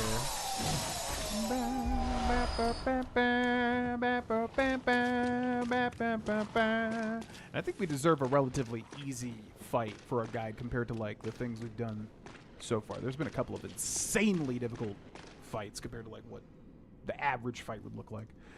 All right, let's go. We're gonna stay aggressive. He's gonna jump at me. Gonna hit him twice now, baby. Gotta hit him with an R2, can't see. Now let's heal.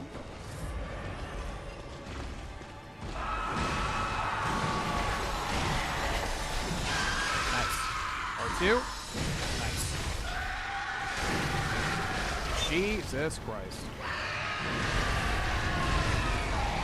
There's the gallop.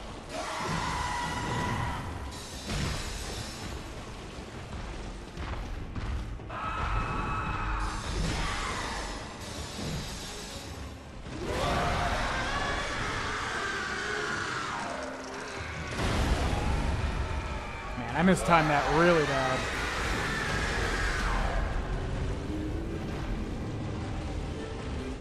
I'm trying to time the blood drips because it's like blood drip, and then he slams down.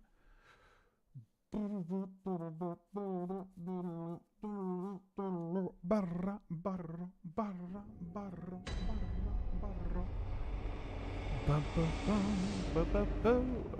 gotta do what you can do.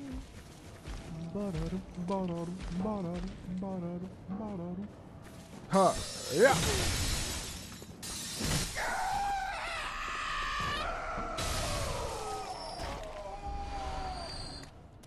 Might have to lock Greyjoy out of here because he's just like constantly begging for pets, and I'm going to have to focus. I know, you're in sweet boy cat mode, I know. But I gotta do it. What do you want me to do? I can't pet you in the middle of fighting a horrifying beast. Just can't do it.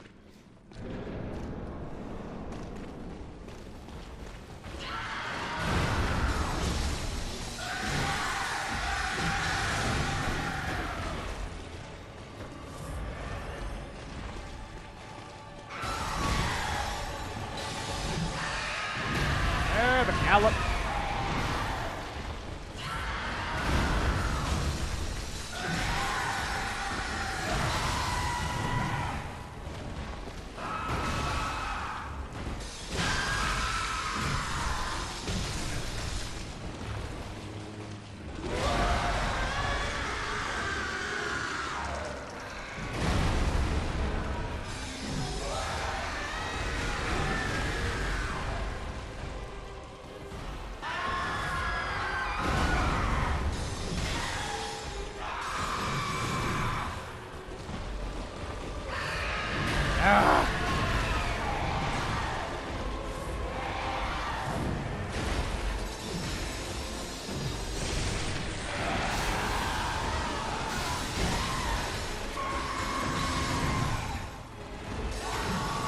Come on, man!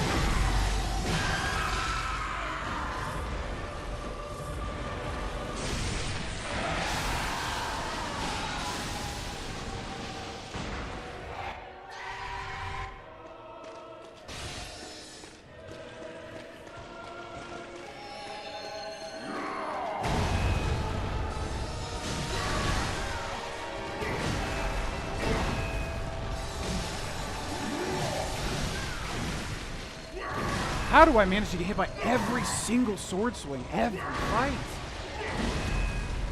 It's like I know it's coming. I know the pattern that he's going to do, and my brain just goes, I think I'll get hit by all of this. It's actually insane. It's like I know exactly what I got to do every time. I don't know what. It's like only this fight, too. This is like the only thing.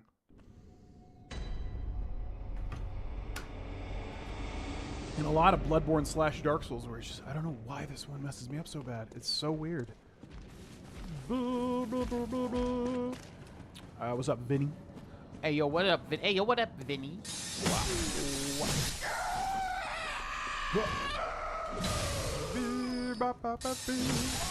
Don't have a really good...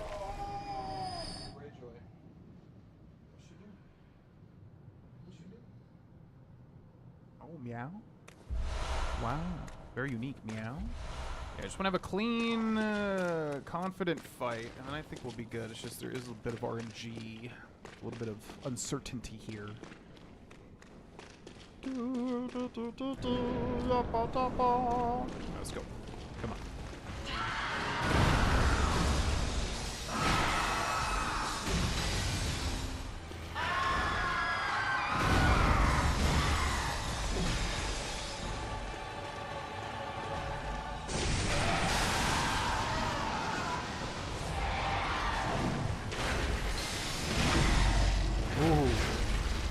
Ooh.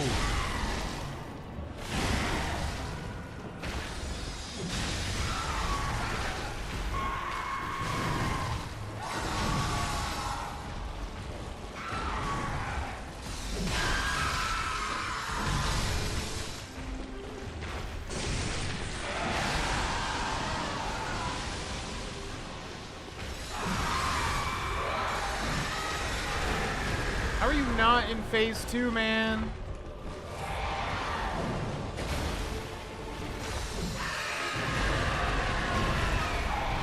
Gotta pull all the stops to not get shoved into that phase 2. Whoop. Phase 2, please. Thank you.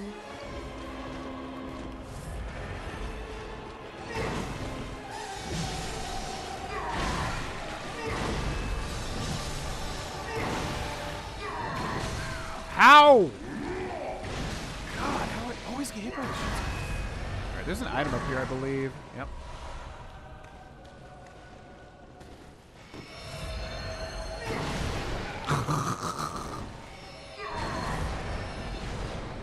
Just like a magnet for these attacks, man.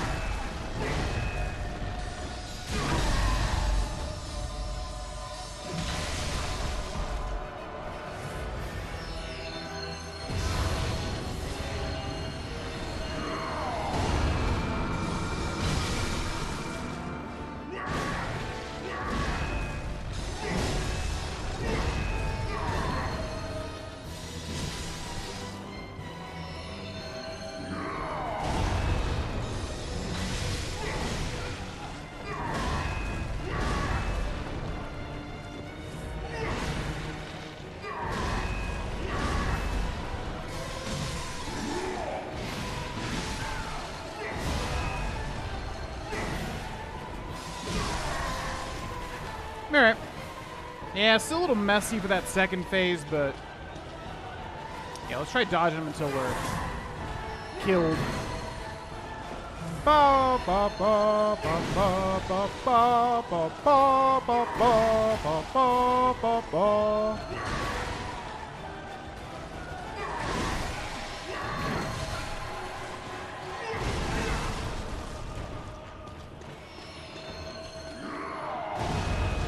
Ba I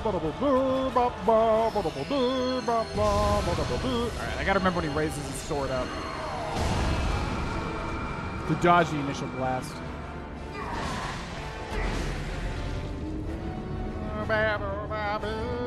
All right, I think we're ready. I think we can get a clean fight. I would like that second phase to be cleaner, but I don't know. It's just the way he slashes that sword. It's so weird. It's like I've fought so many Dark Souls fights with the same exact thing. The same attack, same exact slashes. Nothing crazy. But for whatever reason, this particular fight.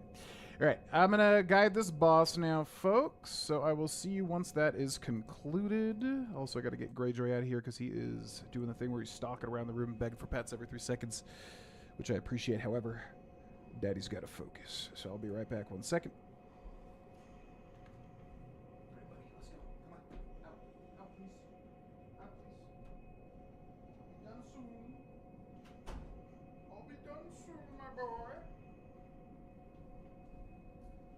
All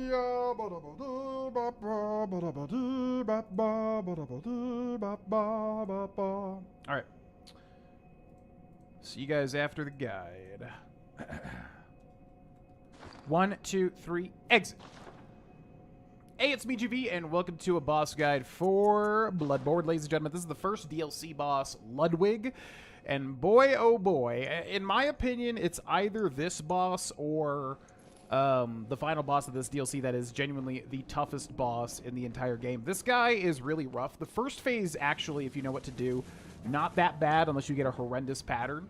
By the way, kill this witch right here. She will attempt to squeeze out your eyes. And then also, if you did not know, if you kill this guy right here, he drops 5 free blood vials every time. So if you run back, which you will be running back, you know, that's a free, nice little chunk of stuff. So, Ludwig is horrendously aggressive. He's got 2 phases. The second phase is majorly different. He basically fights you like a Dark Souls boss with a gigantic sword. Here is our build. We're using the Whirligig-Saw plus 10. We're using the Evelyn plus 9. And here are my stats. Honestly, nothing amazing. The Whirligig-Saw I definitely would recommend here. It actually is really good against him. So, first phase, until he gets to about 50% HP, he's just this horse that is going to be always doing 100 things. Jumping up, quick slam, jumping up, wait, then slam. He's going to do like a arcane fire hose blast, like of water, which if you see that, immediately rush him and try to smack him in the side. He always starts this fight with a jump on top of you, so you want to roll under him and then punish him. And then, really the only horrendous things, he'll shriek, he'll go, "Ah!" And then he'll like run forward. Actually, way easier of a dodge to roll than a lot of other stuff, so just listen for that shriek and then dodge. And then the only other thing is if you're going aggressive, which we're going to be doing here, you got to watch out for his gallop. He'll kind of like gallop like 3 times in place, and that's the only thing that kind of throws you off because... yeah, if you're down there, you're just going to get caught. But you'll see my strategy is basically just to stay under him all of the time. If you actually have a fully upgraded weapon, which you should, because this DLC is hard, and if you're constantly hitting him with a big weapon, he'll get staggered, like, all of the time. And his head will take damage, and you can do a visceral if you deal enough damage. So yeah, it's actually pretty easy to just bully him as long as you're staying under him, and as long as you don't, like, get hit by the gallop or like the charge when you're in the middle of an action, which will basically just kill you because it'll deal so much, you know, whatever they call it, when you're in the middle of an action, hits you, which deals more damage. And then the second phase, he gets the Moonlight Holy Greatsword, and he'll just be slashing all the time. The big thing is to get behind him and then just bully him as much as possible. He will do a big sword hold up and then AoE, so get away from him when he does that. And when he's really low, he will do sword AoE, and then there's going to be a big AoE burst that you need to get away from, and then he's going to slam down into this massive, like, V shape in front of him. And you'll see all that. But all you need to know is basically I'm going to stay under him constantly, try to bully him as much as possible, get him to 50% HP as quickly as possible to get him into Phase 2, and then basically always be dashing around him in Phase 2 to constantly hit him from behind. And we're going to hope for some viscerals on top of that. So, all that being said, let's give it a shot. All right, so he's always going to lead in with this jump. We're going to dash. We're going to hit him twice. He's going to stagger. So I'm going to immediately hit him with an R2, but we missed, unfortunately. And now we're basically just always going to stay under him as much as humanly possible while watching what he does, though. Because if he does a couple of attacks, we're gonna have to, you know, adapt to that. So that's the quick jump. You can see I immediately hit him in the head, and I need to kind of reorient here, but good damage off the bat. So jumping swipe. Okay, so we're gonna get under him, as I said. Because the other thing is if you're under him, you'll constantly be healing back damage as well. And I'm going to get back and heal once, grab my blood echoes, because why not? Okay, now here comes the spray. We're backing up because we weren't close enough to punish him. We'll see what he does here. So here's the charge. Roll at the last second. That was the scream into the charge. And there is the jump. So I'm going to wait, blood drip, and roll. And this time to roll horribly. Oh, my God. Okay, here's the normal jump, roll, and then hit him immediately, just like that. Gonna heal twice. Okay, here comes the charge. Oh my God, dude. Like rolled that charge, man. I don't even know what that's talking about. All right, that was rough. Yeah, this is the type of boss that honestly I would rather guide in post just so I can focus. We've done everything up until this point, not in post, though. But this is the type of boss that it's so, like, constantly aggressive. It's just better to do a clean fight. Maybe I'll just do that. Maybe I'll focus and then guide him in post. This is, yeah, like I said, this is one of those bosses, like the final boss of the Elden Ring DLC, where I actually do have to focus up. So maybe I'll just do that. Maybe I'll silently focus here and then kind of do post commentary. I don't know. Or should I? Let's try one more without doing that. All right, let's go. All right, so here is Ludwig the Accursed. He's going to jump at us always. So we're going to dash, hit him once, hit him twice. He's going to stagger, so I'm going to hit him with another R2. Unfortunately missed. And now basically, roll. We always want to stay underneath him. You can see the damage that I'm doing, the sheer damage output here is super good. So staying underneath him here, and yeah, he's staggering a whole bunch. I need to get under him again. Okay, we're gonna heal here. All right, so again, okay, there's the gallop. If you see the gallop come out, immediately dash twice. That will just kill you. Okay, here's the charge and roll. This time to by a pixel. All right, we need to kind of recompose ourselves here. So, we're going to back up as he shoots that stuff. I'm going to heal twice here. All right, so we want to get under him. Okay, quick bite. Yeah, here we go. So, again, as you're under him, you'll also be healing, too. So, it's kind of, whoop! Whoop! Okay. So, let's get under him here. Yeah, so you can stay aggressive, and you'll also be healing. And unfortunately, this particular pattern, he's dealing quite a bit of damage to me. I'm trying to get under him here, but he's making it kind of difficult. Okay, that would have maybe. Okay, roll. We rolled the charge. Gonna hit him here. Gonna just miss. So unfortunate. He's very close to phase 2, but he's making it difficult. But I'm so used to this when I'm actually in the midst of a guide. And there we go into phase 2. All right. So again, highly aggressive there. Just always staying under him, always dealing damage. Even if I do get hit, I'm healing the damage back. Now, phase 2, we're going to rush directly behind him here immediately as soon as we can. So I'm going to heal, lock on, and I'm just going to get behind him here because I want to stay behind him all of the time. So I'm dodging his sword attacks, and he'll just keep going and going. And now I'm just going to start laying into him here while still making sure to dodge his attacks here. Okay, so far so good. We also have to watch when he does the AoE, which he'll probably want to be doing soon here. Okay. He'll just keep going and going and going, as I said. And there's the Visceral. So I'm going to hold an R2, which is going to deal massive damage to him. And he's going to raise up his sword here. And see, we were far enough from it. He's going to do his gigantic thing. He's going to swing at the last second. I'm going to do a charged R2 here. Okay. And now, again, just going to stay behind him. Not going to freak out, looking for when to dodge. Even if I attack, I'm still looking to dodge here. Beautiful. Okay, going super well here. Got a little aggressive there, so now I need to back up. Okay, we're going to kind of resituate here. I'm going to heal twice just to be sure. Okay. Now again, just always dodging around him. Timing my dodges to make sure he's not hitting me here. R1. Okay, we might have it here if we do a charged R2. I think that's it. Ba, ba, ba, ba, ba. Woo! All right. The music is so epic on top of that. Okay, so that was a pretty clean fight, all things considered. I practiced this boss a lot because this guy is very difficult, as I said. So it's so hard to do in the moment. Let me know in the comment section below if you watch this. Do you like the in-the-moment guides live, or do you like the post-commentary guides? Because it's hard to do it with as an aggressive of a boss as that is. But we still got it done. Anyways, to recap, so as you can see, he goes insanely aggressive in that first phase, but you can go insanely aggressive too. You just want to basically stay under him constantly and just always be hitting him. Because the thing is, even if you do get hit, you're going to rally your HP back anyways. And you'll see he just gets staggered constantly, and sometimes you'll even trigger a visceral, which you immediately want to run to his face and then press R1 to do the visceral. You can also use bolt paper and fire paper, which we didn't use to make it even easier.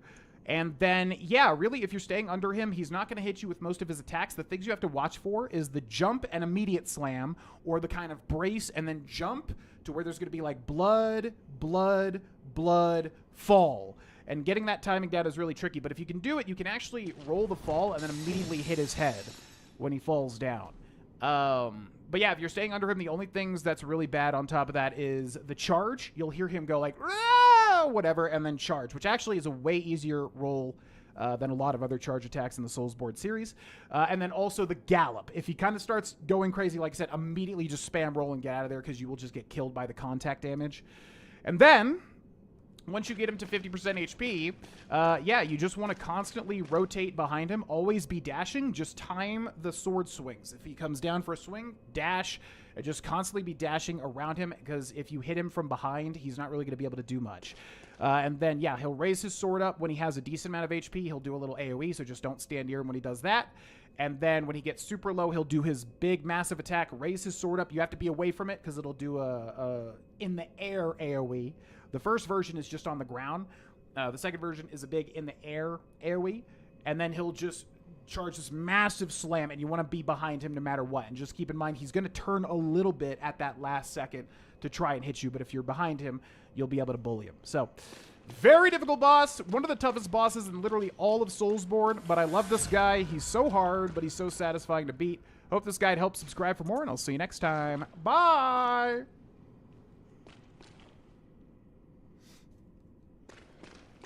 Whew.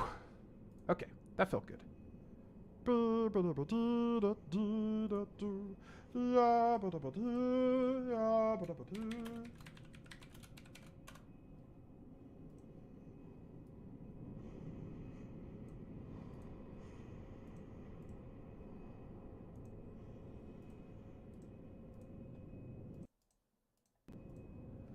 Whew, okay. Yeah. That was an example where, like, the actual fight itself was a lot cleaner than all the practice fights, which I will take, man. Got hit a bit in the front there, but that's kind of just always happens with this boss. This boss is just going to hit you. It's just one of those types of guys. So, there's his head, by the way. You could do a really weird thing here. I forget how this works. Yeah, there's, like, a really odd interaction with this.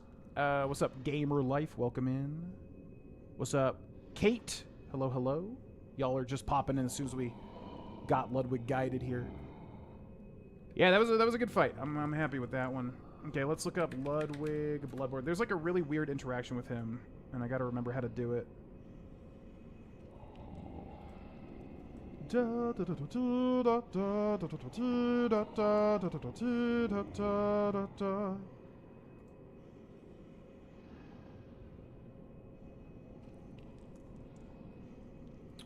The deal here? What to say to Lawrence? Bloodborne? There's like a thing you can do.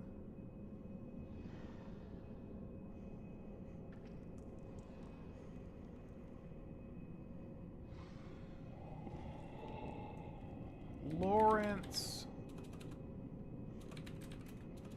church set? It's like if you're wearing the church set, there's just something you can do.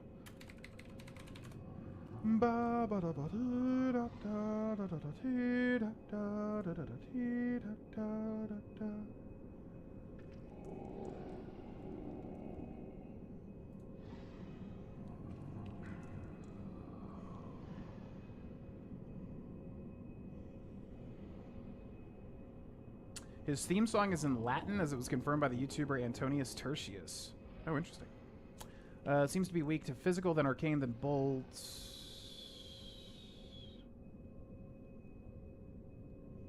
Man, I guess we'll come back to it. I swear, there's like a thing. If anybody knows what I'm talking about, let me know. Yeah, it's like if you wear the church set, he like says something different to you, and he's like, "How are my guys doing?" And I think you can lie to him, and then that's the best thing to do. Good hunter, have you seen the thread of light? Just a hair, a fleeting thing. Yet I clung to it, steeped as I was in the stench of blood and beasts. I never wanted to know what it really was. Really, I didn't.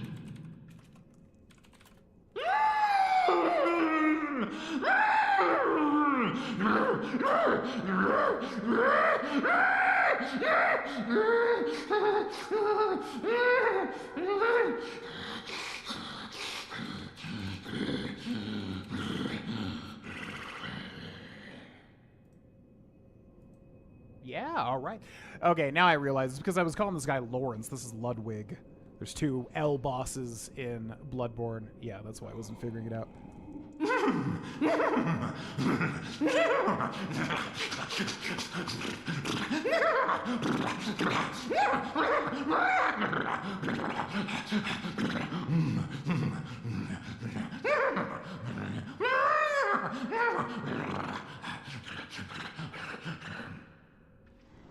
Jesus Christ.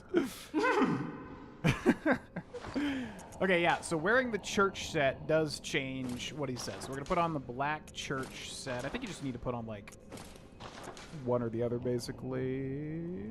So then, hello. Tell me, good hunter of the church, have you seen the light? Are my church hunters the honorable Spartans? I hoped they would be. So right here, yeah. So this is a weird thing, because I'm literally always obsessed with, like, not lying in games and stuff like that. However, you want to say... Oh, shit, it's yes, right? It doesn't really matter, because we're not going to use the weapon anyways, but we want to lie to him and say, like, yeah, you guys did amazing things. Ah, good. That is a relief. Totally, definitely. To know I did not suffer such denigration for nothing. Yeah, no, it's all good, Thank you kindly. Now I may sleep in peace. Even in this darkest of nights, I see the moonlight.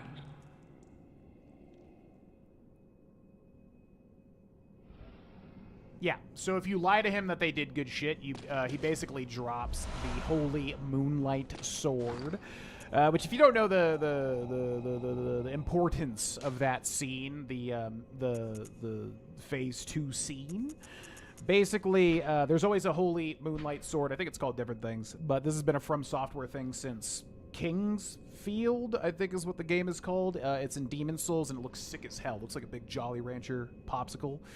In the Demon Souls remake, at least. It's also in Dark Souls 1. It's in Dark Souls 2. There's a fake one in Dark Souls 2, actually, and a real one. It's in Dark Souls 3. Is it a thing in Sekiro? It might not even be referenced, because Sekiro's a bit different, obviously. Also, it's a huge thing in Elden Ring, too. Yeah, it's like there's a dark, abyssal version of it. So it's just like, I really wish I played this game when it was first released, because it would have been so amazing to see that cutscene and, like, get the reveal of, like, oh my god, it is actually in the game.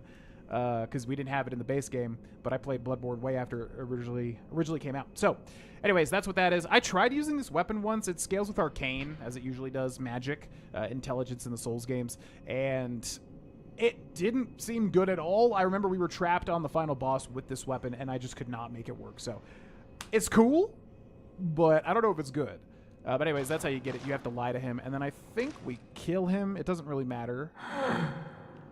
Yeah, because actually I just read, if you don't kill him, Simon, the guy from the beginning of the DLC, will come and kill him. So anyways, bye!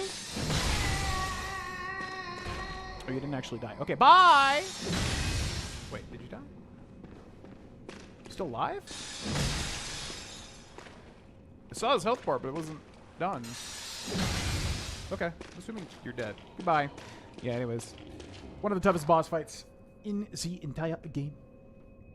That's absolutely strange. Oh, the whinnying? Man, I'll tell you what, like doing voice acting stuff, you, whenever you hear, like, a take like that, you're like, oh, man, I wonder, that's like, what do they call them? It's like, there's a term for it. It's like, basically, you do your takes, and then there's, like, a crazy wild card take at the end, which sometimes, you know, the directors like to use. That, to me, is like a wild card take, just because I could see myself trying to do that whinnying, and, man, that would be hard to do without sounding humorous. So good on the voice actor there, because that's... Yeah, that's always a hard, a hard type of take to do without sounding silly. Yo, what up, Watery Bread? Welcome in. Doing well, doing well. Hope you're doing well as well. What's up, Nate Dog 20? Yo, what up, Nate Dog 20?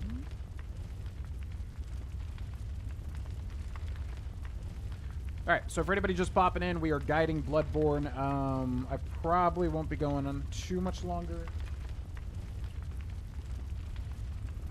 There's a thing at 1 my time. So I got about an hour and a half until that, but I need to time it to where basically I'm like at the gym and ideally almost done. So I'm trying to time it in my head here. So if we go for another 30 minutes, I go to the gym. Yeah, we can go for a little bit more, I think. Yeah, we can go for a little bit. I'm trying to think of the best time to leave. If I leave then...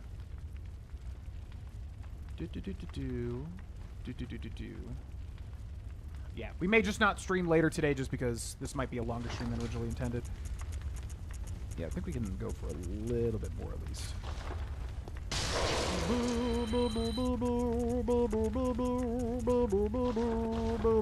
Alright, let's switch back to our cool set. I kind of want to switch up what we were looking like. What does the blindfold cap look like? Oh. No. What about the butcher mask? Oh my god. So one thing, man, in Bloodborne I wish they kind of did was, like, a lot of the sets just look terrible. That literally looks like my head has been shit on. Not down for that. How about that? The crown I want to make work, but maybe the crown could work with whatever. Ooh, the Charred Hunter.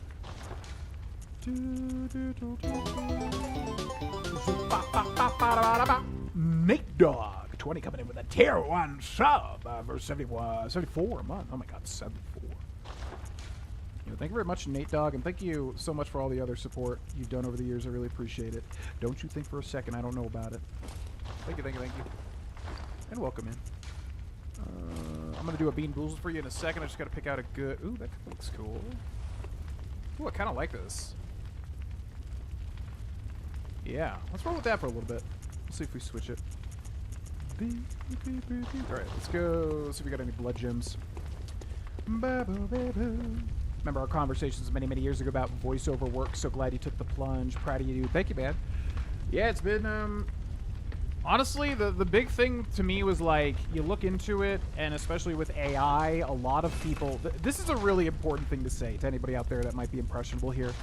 When I was looking into, like, doing voice acting, like, kind of transitioning to at least making it part of what I do, like, full-time or whatever, part-time, whatever you want to call it, there were so many naysayers, not to me, but doing research, like on the internet, of like, oh, don't do it, it's impossible to get into, you won't be making any money, AI is coming out, so you'll never be able to do it full-time.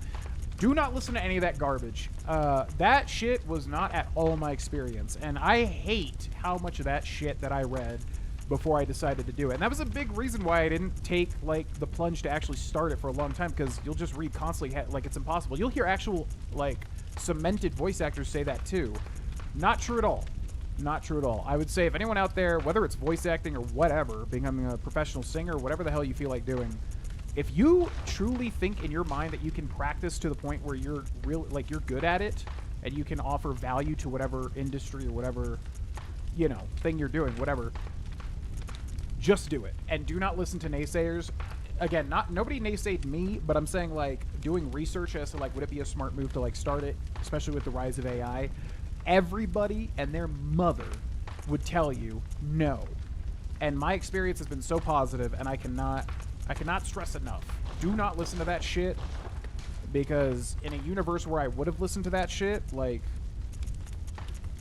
yeah, it's just so silly. There's something specifically about voice acting where it's just like people love to gatekeep and they love to just pretend like it's impossible to make it work. And it's not. It's not. Especially if you can like actually like hone your skill to where you're good on some level. And you can, it's obviously only up from there, so. Can't stress that enough, man, because, yeah, if you look into the voice acting world and you look online and like what people say about how you can get into it, you would think it's impossible, and it's absolutely not. Absolutely not. Anyways, dare to dream is what I'm saying. Just dare to dream. Oh my god. Gammon awaits you. Go on, good hunter. Yo, Puchiha, thank you for the super chat as Very well. Let me. I mean, it's just the reality, ultimately. I've just heard so much naysaying about, like, specifically voice acting. And I know it exists for, like, you know, if you want to be an Farewell, actor, good if you want to be any hunter. sort of, like, May creative you- on any level, it's like, there's just so much naysaying. It's crazy, man. Alright, cool. So, give me a second here. Thank you again, Nate Dogg, for the 74 months. For anybody that is unaware, basically any donation or any membership or pretty much anything that supports the stream whatsoever, we'll do a Bean Boozled until these are done because we got a lot left over from favorites. And then also, if you have a voice line you would like to see me attempt to do, feel free to put it in your donation message or resubscription message or whatever, and I will attempt to do it. Just give you direction, hey, do this line with this, or try to imitate this person, or whatever. Because that way I can improve my voice acting too. Let's do a Bean Boozled. It's gonna be... That's toasted marshmallow or stink bug. It's gonna be toasted marshmallow or stink bug. Which I think is this sickly brown color. Alright, toasted marshmallow or stink bug. Thanks again, Nate Dogg.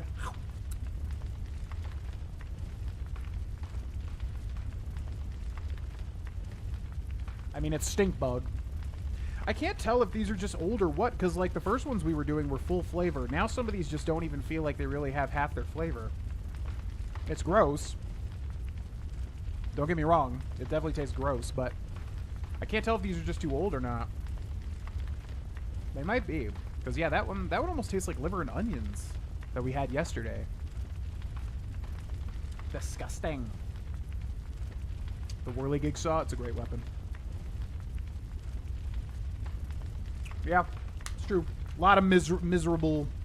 I don't know. Voice acting really rubbed me the wrong way specifically, just because that was like the number one. I mean, they said the same thing about YouTube and stuff. You can never be a YouTuber, streamer, blah, blah, blah, blah, blah. Back in the day, I'm sure they say it now. I don't know, man. Voice acting specifically, like, kind of rubbed me the wrong way with how people treat that. Like, if you go to a Reddit right now and if you post, like, can I become a voice actor? They'll just tell you no. They'll straight up just be like, no matter what subreddit you're on, they'll just be like, nope, you can't do it. It's too hard. Okay, thank you for the super chat as well. That's going to be Tutti Frutti or Stinky Socks. If we have one. Oh, yeah, there we go. Yeah, that one was gross, but it wasn't, like, horrendous, which makes me think these are just old or something. Anyways, Tutti Frutti or Stinky Sock. Thank you, Puchiha. Oh, gosh, no. Haven't thrown you some bread bits in a minute. Here you go, my guy. Hope all is well. Yo, thank you, Watchery. No need to throw me no bread, even though you're made of bread. Watchery bread, in fact. Yeah, yeah, we got a lot of new people coming back in since we're dipping our toes back into streaming. So I've said this a bunch, but if anybody hasn't heard it, basically just voice acting. That's been the big thing. And then on top of that, Oblivion Remastered for the 100% series for the YouTube channel. Dipping my toes back into streaming because I have some extra time now. And then basically, Sydney and I are doing a lot of stuff in our personal lives to get ready for some massive changes, which I'll talk about in the near future once everything is said and done. All good things. But yeah, it's just going to take a bit of time to kind of, you know, go to that next step. And the main thing is kids. We just want to have kids like yesterday. But thank you so much.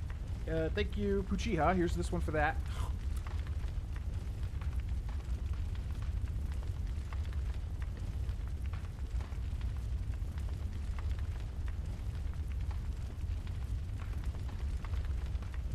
Yeah, they might be bad. It's like really hard to tell. They're all hitting that middle point now, but what's weird is like the first ones we were doing fully taste like, because I actually can't tell if that's Stinky Socks or Tutti Frutti. I think it's Stinky Socks because it tastes very sour. Like, it's gross, but it's not nearly as bad as the first ones we were doing. What the hell happened? Like, if they were bad, wouldn't they all... Why wouldn't they all be bad? I don't know. Bizarre. Anyways. Thanks for the... I think that was a follow on Twitch? Yeah, thank you. Welcome in.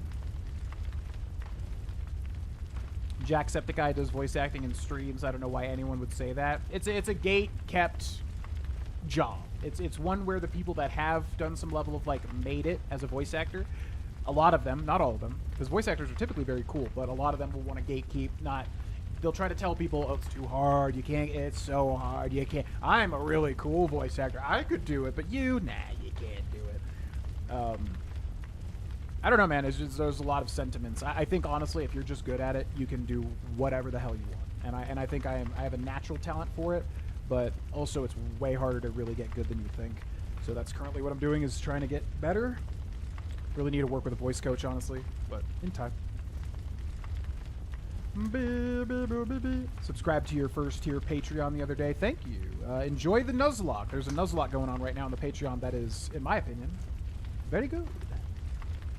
Check it out. Yeah, feel free. Feel free. Watery bread, he is back. He hath returned the prodigal bread. The prodigal bread. I mean, I wish these were worse, because the ones we were starting off with were terrible. All right, thank you, Watery Bread, for the 500 bits as well. We're going to do one for Watery Bread. It's gonna be Pomegranate or Old Bandage, which we already did. Can't do that one. Or we're out of it. It always lands on that. I need to, like, change my flick speed, because it always lands on that one. Come on. Tutti Frutti again? Come on! It's like the same 3 over and over and over again. Toasted no, give me a new one. I won't stop until it's a new one. It's incredibly hard to flick this stupid thing, too. Oh, there we go. Okay, top banana or wet dog. I don't even know what a wet dog would taste like. It's got to be the yellow one, right? I would assume. Okay. So banana flavor or wet dog flavor? Thank you, Watry.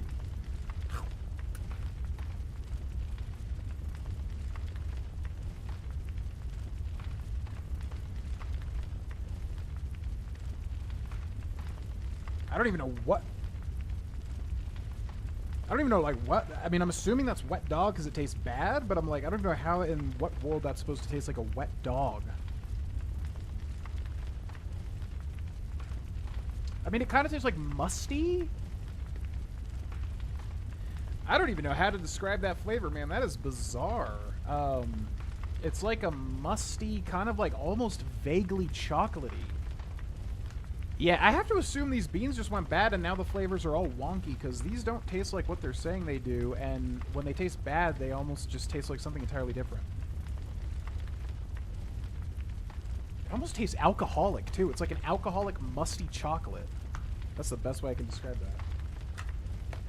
Bizarre. Bizarre. Thank you guys for the support. Gross. Is that a Woobles kit on your bookshelf, GV? Is it one of the crochet kits or one of the Loopables kits? Good eye. Yeah, that's it's a dinosaur, which is crazy, by the way, because we saw this on Shark Tank before we even knew it was a product. So yeah, we saw the Shark Tank. That was like one of the most successful Shark Tank products ever pitched. If you don't know, it's a beginner's crochet kit. It's just the dinosaur basic crochet thing. I bought it for Cindy for her birthday, so she's been chipping away at it. But yeah, she likes dinosaurs, so it's the dinosaur one. Good eye! Good eye for woobles. Yes, good eye for woobles, yes. Alright, let us continue. Yeah, I don't know. I don't know what's going on with them beans, man. Like I said, I would just think they all went bad if the first ones we did weren't horrendously bad. Like, we did the rotten fish, and that was terrible. It tastes exactly like rotten fish. So I don't know if just like some of them went bad. I don't even know if the beans do go bad, or I don't know if I've just been desensitized to some of these flavors. They're definitely not the good ones, though. I think we just got straight up bad ones there, because those were terrible. But not as bad as I remember, for whatever reason. Baba and I have a set that we wanted to start together, but we just haven't gotten around to it yet. Oh shit, Baba and Watchery still going strong. I do really wonder, like, all those old stream couples that popped up. So for anybody that doesn't know, like, I streamed on Twitch for a very long time. We, like, had a huge community. It was a whole thing. There was, like, it was the typical streamer thing where, like, relationships would spring up. Sometimes people would meet each other through the chat, and then meet up and that sort of thing. Not to put anyone's personal business out there, but obviously a lot of people with that have wondered, how are they doing? So that's good to hear. Oh my god, 6 years. Jesus Christ. Boy, how time doth fly. Yeah, I don't think I would enjoy the Woobles just because, I don't know, when it comes to arts and crafts and shit, I'm more of like a, I guess, Lego guy or something. Something that I can follow perfect instructions for and do that. Woobles crocheting. I saw how long it took. It said like 10 hours. I was like, oh, no. I don't think I'll ever do that. Never mind. What's up? A tragic figure, but he will shame himself no longer. He died with his ideals untarnished. He was a true hero, and earned that much at least. Indeed. You could say that, that's true. Do you know why the hunters are drawn to this nightmare? Because it sprouted from their very misdeeds. Things that some would rather keep secret. A pitiful tale of petty arrogance, really. High time someone exposed the whole charade. Yeah, what is his deal? He just wants the hunters to, like, get recompense for what they did? Now, you seek nightmare. Now, you seek... Yeah, because this DLC lore-wise is super interesting. It basically goes into the old days of the hunters and, like, what they did. And I guess I shouldn't spoil it, but, like, we'll see it near the end of the game, or the DLC. But yeah, they did some bad shit, and then... I don't know, it just caused a lot of problems, basically. How did they even figure out what rotten fish and... with steady stride, colored by blood, but all proud unto me, sir, only the... Oh, we get the new weapon here that I was considering switching to, I just realized, which I've never used. I forgot about that. Yeah, we'll have to read the description at least. How did they figure out the flavors? I don't know, but I know there are literally companies that will try to match flavors exactly as close as they possibly can. A good example is in Nathan For You, which, oh my god, if anybody in the chat has not watched Nathan For You, watch Nathan For You. It is literally my favorite comedy show of all time. I cannot tell you how much I love Nathan For You. I think he kind of blew up over time with the rehearsal and stuff. Nathan Fielder, but... Man, oh man, I cannot recommend that show enough. The basis of it is basically he teaches... Shut up! He teaches businesses how to... It's like a show that's under the guise of like, oh, I'm going to help your business, but in reality it's just like nonsense. So in the very first episode, one of the things that he does is he goes to like a yogurt shop, frozen yogurt shop. Shut up. He goes to a frozen yogurt shop and he says, oh, we'll do a poop flavor so that, you know, people talk and your business gets driven up. And of course it doesn't because nobody wants to eat that. But so he goes to a flavor specialist where they like, well, yeah, we can make feces, but we never have because no one's ever asked for it. All that to say, I think that's what they do. They work with like those companies to like directly somehow identify the flavor of rotten dead fish or, you know, whatever else. But point is, go watch Nathan For You if you haven't. It's so funny. I literally cannot describe how funny it is. Which Lego kit would you buy? Any, pretty much. I mean, the only thing barring me from doing it is that Legos is yet another like super expensive hobby, and one that I'd rather save that money up to, you know, start a family and save for their future and everything like that. That's really where I'm at. So, any Legos. I love Legos. I'll put together anything. We did a tall neck for a stream once from Horizon Zero Dawn. That one was cool. Yeah, I like putting together Legos. It's always been fun. But like Magic the Gathering, it's kind of one of those where it's like, okay, this is like a full-time spending money hobby. You know, it's quite expensive. Hello? Are you a hunter? Do you hear I hear the bell. the beast? You go back to your hunt places, but only a fool. Now this guy has a cool weapon too. Bear in some places are better. Only fools. Bear in some only. This guy has a really cool weapon too. But you don't get it until very late in this DLC. We're actually going to be getting a lot of really cool weapons, so we definitely could switch if we want to, which I don't know. But anyways, to answer your question, like what Lego would I specifically choose maybe? Never a big Star Wars guy, so probably not one of those big, massive Star Wars sets. I really don't... I don't oh, you know what? Yeah, it's easy, actually. One of the, like the NES, where you can build the actual Nintendo Entertainment System, and it's got the Mario thing in it. Definitely anything like that. One of the Nintendo sets, although the new Pokemon stuff, definitely don't like how they look. Wait. Don't we get the weapon in there? Wait a second. I thought there was a weapon here.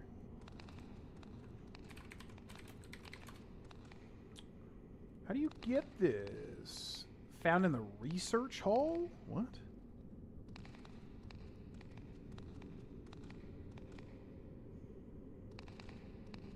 In one of the cells that you open with the underground cell key from the research hall. Man, AI sucks. AI always just kind of combines all these different things.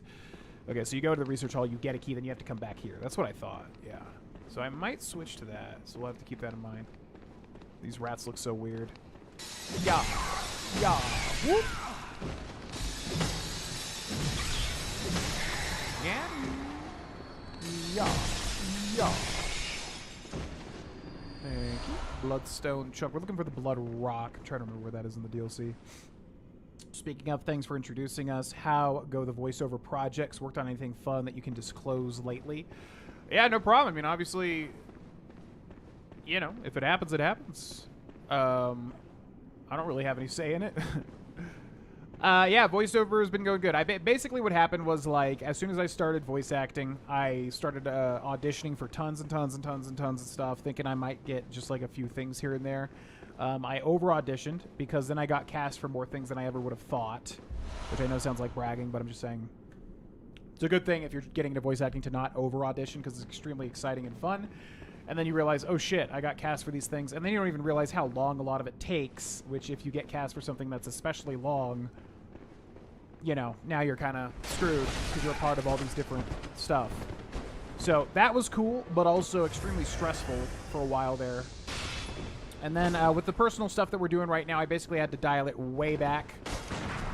So since then, I've been taking jobs and offers that, you know, just kind of fit and are things that I know that I can do, and it won't be too much of a crazy project or get out of hand. Because there was one that I worked on that just was a living nightmare. I wasn't happy with any of it, so I kept redoing it over and over and over again. So yeah, that's basically what I'm doing now. As far as like anything I would disclose or anything like that, I would just say it's a whole lot of like, I don't know, if you think of it in levels. Oh, son. If you think of it in levels, like starting at the bottom, fan projects, whatever, and then going up to like, you know, actual monetized things and whatever, animations and video games and things like that. And then maybe on top of that, you got like one or two more levels where it's like, obviously, you're in the industry, you're working with people, you're working with directors, you're going into the booth and doing all sorts of stuff. I basically been doing mostly that middle level, I would say. Which I do want to gravitate towards the bigger stuff. But right now, it's not in the cards because I would need to be working towards getting an agent. And I honestly just don't want to do that currently because I just don't have the time right now to devote to it. Once we're situated in 1 to 3 months, then I'll be able to do it. And that's what I'm going to do is I'm probably going to just take it to the next step. But that middle level, kind of like all paid projects, but still like maybe smaller games. You know, not AAA stuff, obviously. But smaller games, animations, whatever. I mean, honestly, I've done so many projects at this point. Whatever you could think of, I've probably at least dabbled in it. Which, like I said, I know a lot of this sounds like bragging, but I'm just trying to be clear in case anyone out there is a budding voice actor. come here. A lot of the time, I don't even know, like, what the stuff is, or, you know, I think the weird thing about voice acting is, like, you realize very quickly, when you're a part of a lot of stuff, it's just hard to remember it all. Like, you'll go into the booth, you'll do whatever, and then the project will come out, like, 3-4 months later, and you're like, oh, that's right, I did that thing. So I think there's just a lot of that, where it's like, I've done a lot of stuff at this point, but a lot of it, I just don't even remember doing a lot of the time, unless it's just super memorable. Recently, I did, like, 3 different sessions for this guy that has, like, this cyberpunk webcomic, and it's got amazing art. I'm not even sure what it's called. But, yeah, I did, like, 3 different characters for that, and it's, like, a voiced, you know, webcomic for that cyberpunk world. And that was super duper cool because I loved the characters and I loved the art style. So that type of stuff I tend to remember more just because, you know, I don't know, if it's just some unnamed cop or whatever, it's like, that's cool, but it's not that memorable. Insert eye pendant. I think we have to do this, right? Because this doesn't go. So yeah, we insert this here, I believe. Hopefully that makes sense. That was a lot of rambling.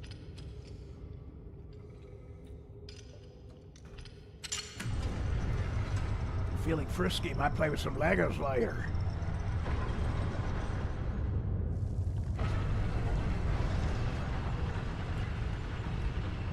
Entire Lego city? Like custom made or like a set? Which my cat Ivy likes to tear. Oh god, yeah. Having cats with expensive ass Lego sets everywhere. Not good at following instructions, and I'm not creative either. Oh, I doubt that. But I know what you mean. I'm the opposite. I need instructions. Like, I remember I used to cook with a previous partner, and they were just like, I just cook. I just do whatever. And I'm like, what do you mean you just cook? I don't just cook. I need a freaking, I need a set of instructions, or I'm basically worthless. So I'm kind of the opposite. Like, if I have a good set of instructions, I'm really good with that. But if I don't have instructions, then I'm hopeless. Basically. Alright, so there is a major secret here. I think this elevator has literally 2 secrets. So I think we step on this and then step off. Step off! Then I think a secret one comes up. Look at that. Check that shit out. Isn't that funny? And then there's still another secret. I think you have to take this down now. Because you can grab this, Lawrence's skull. Oh, yeah, I forgot. You need this to do a whole boss here. And then I think you pull this, but you get back onto this. It's like a double secret. Stab out! I build Lego guns and Star Wars stuff. I'm not too creative either.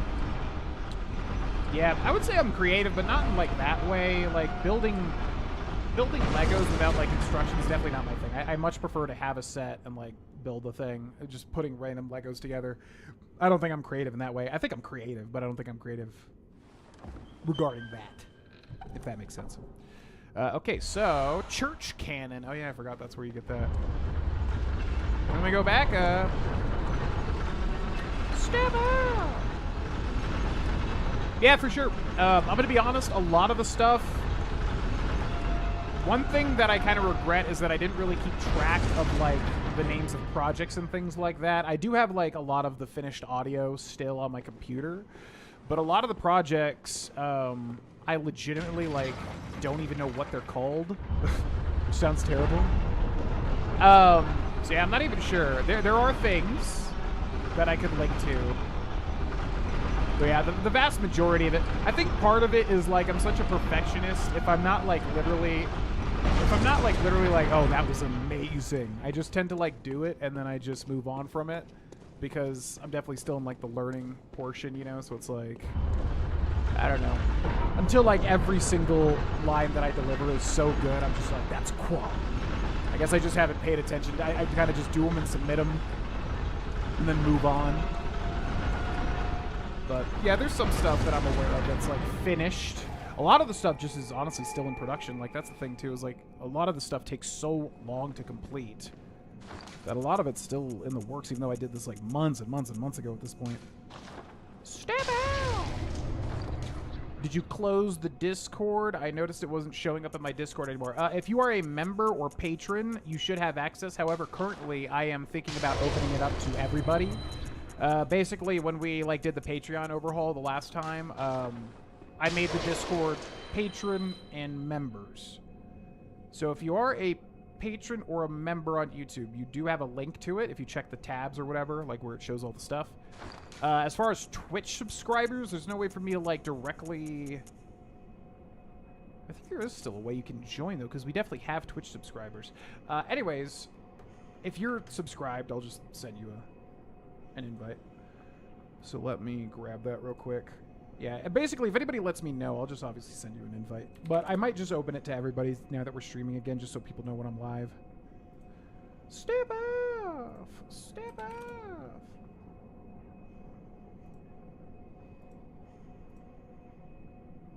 Give me 1 second.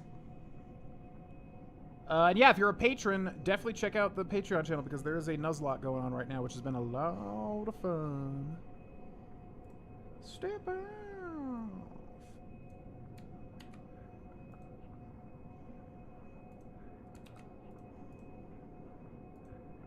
Okay, so I'm gonna whisper. Oh shit! How do I even whisper this to you?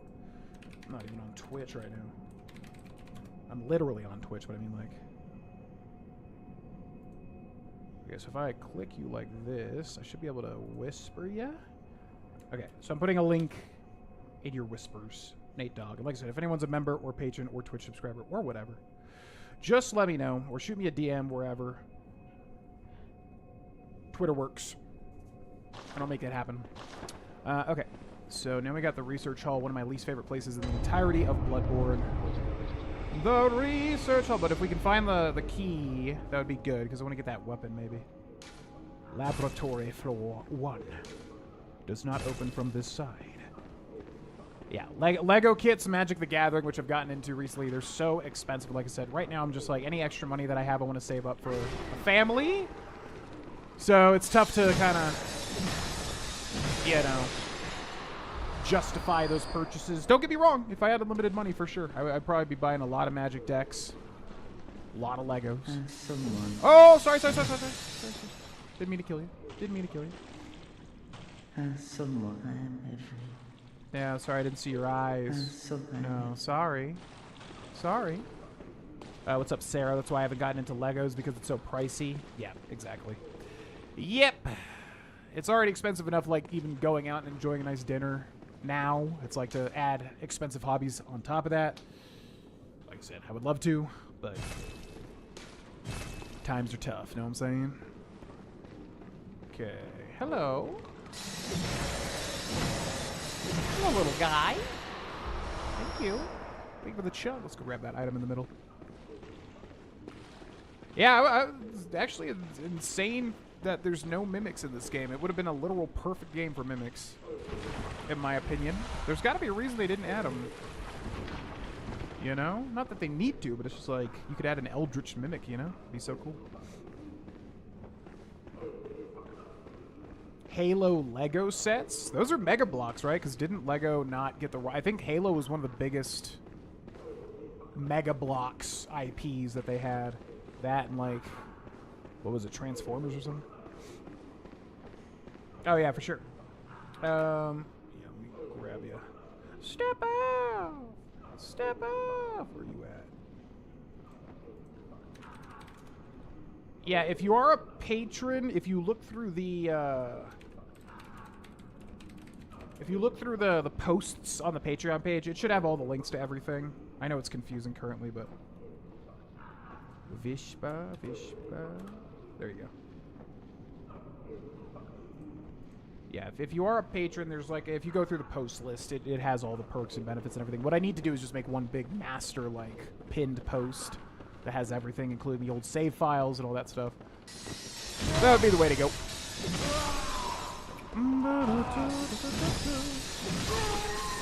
Yeah. The disc is open on my end. Try searching it. Maybe that's what it did when it wasn't showing up. Wait, what? Oh, the Discord? Wait, is it?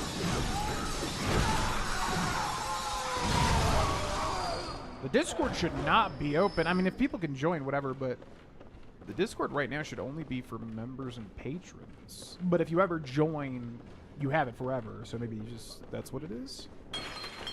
As far as I know. But like I said, I'm considering making it open for everybody.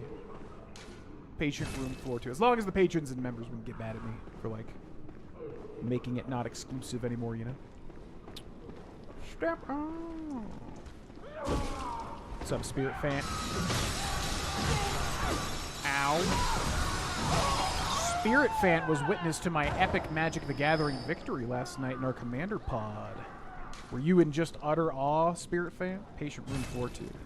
Were you just in utter awe at the way I piloted that deck with such masterful craft and just, man, the plays that I made, oh my gosh. Duke's Archives, yeah.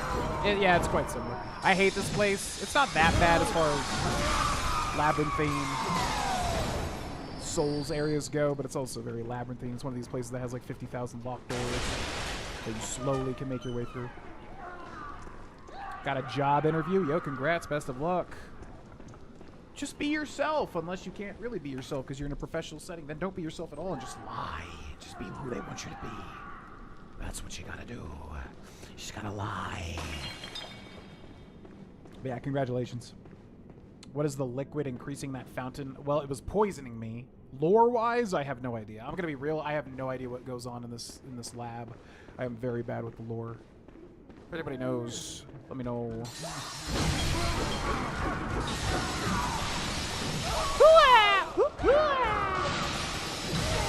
live with 1 HP, really? Nice, welcome in.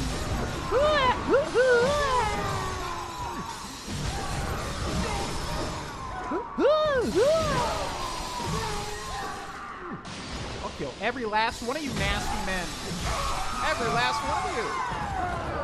You can scream as much as you want, it ain't gonna matter.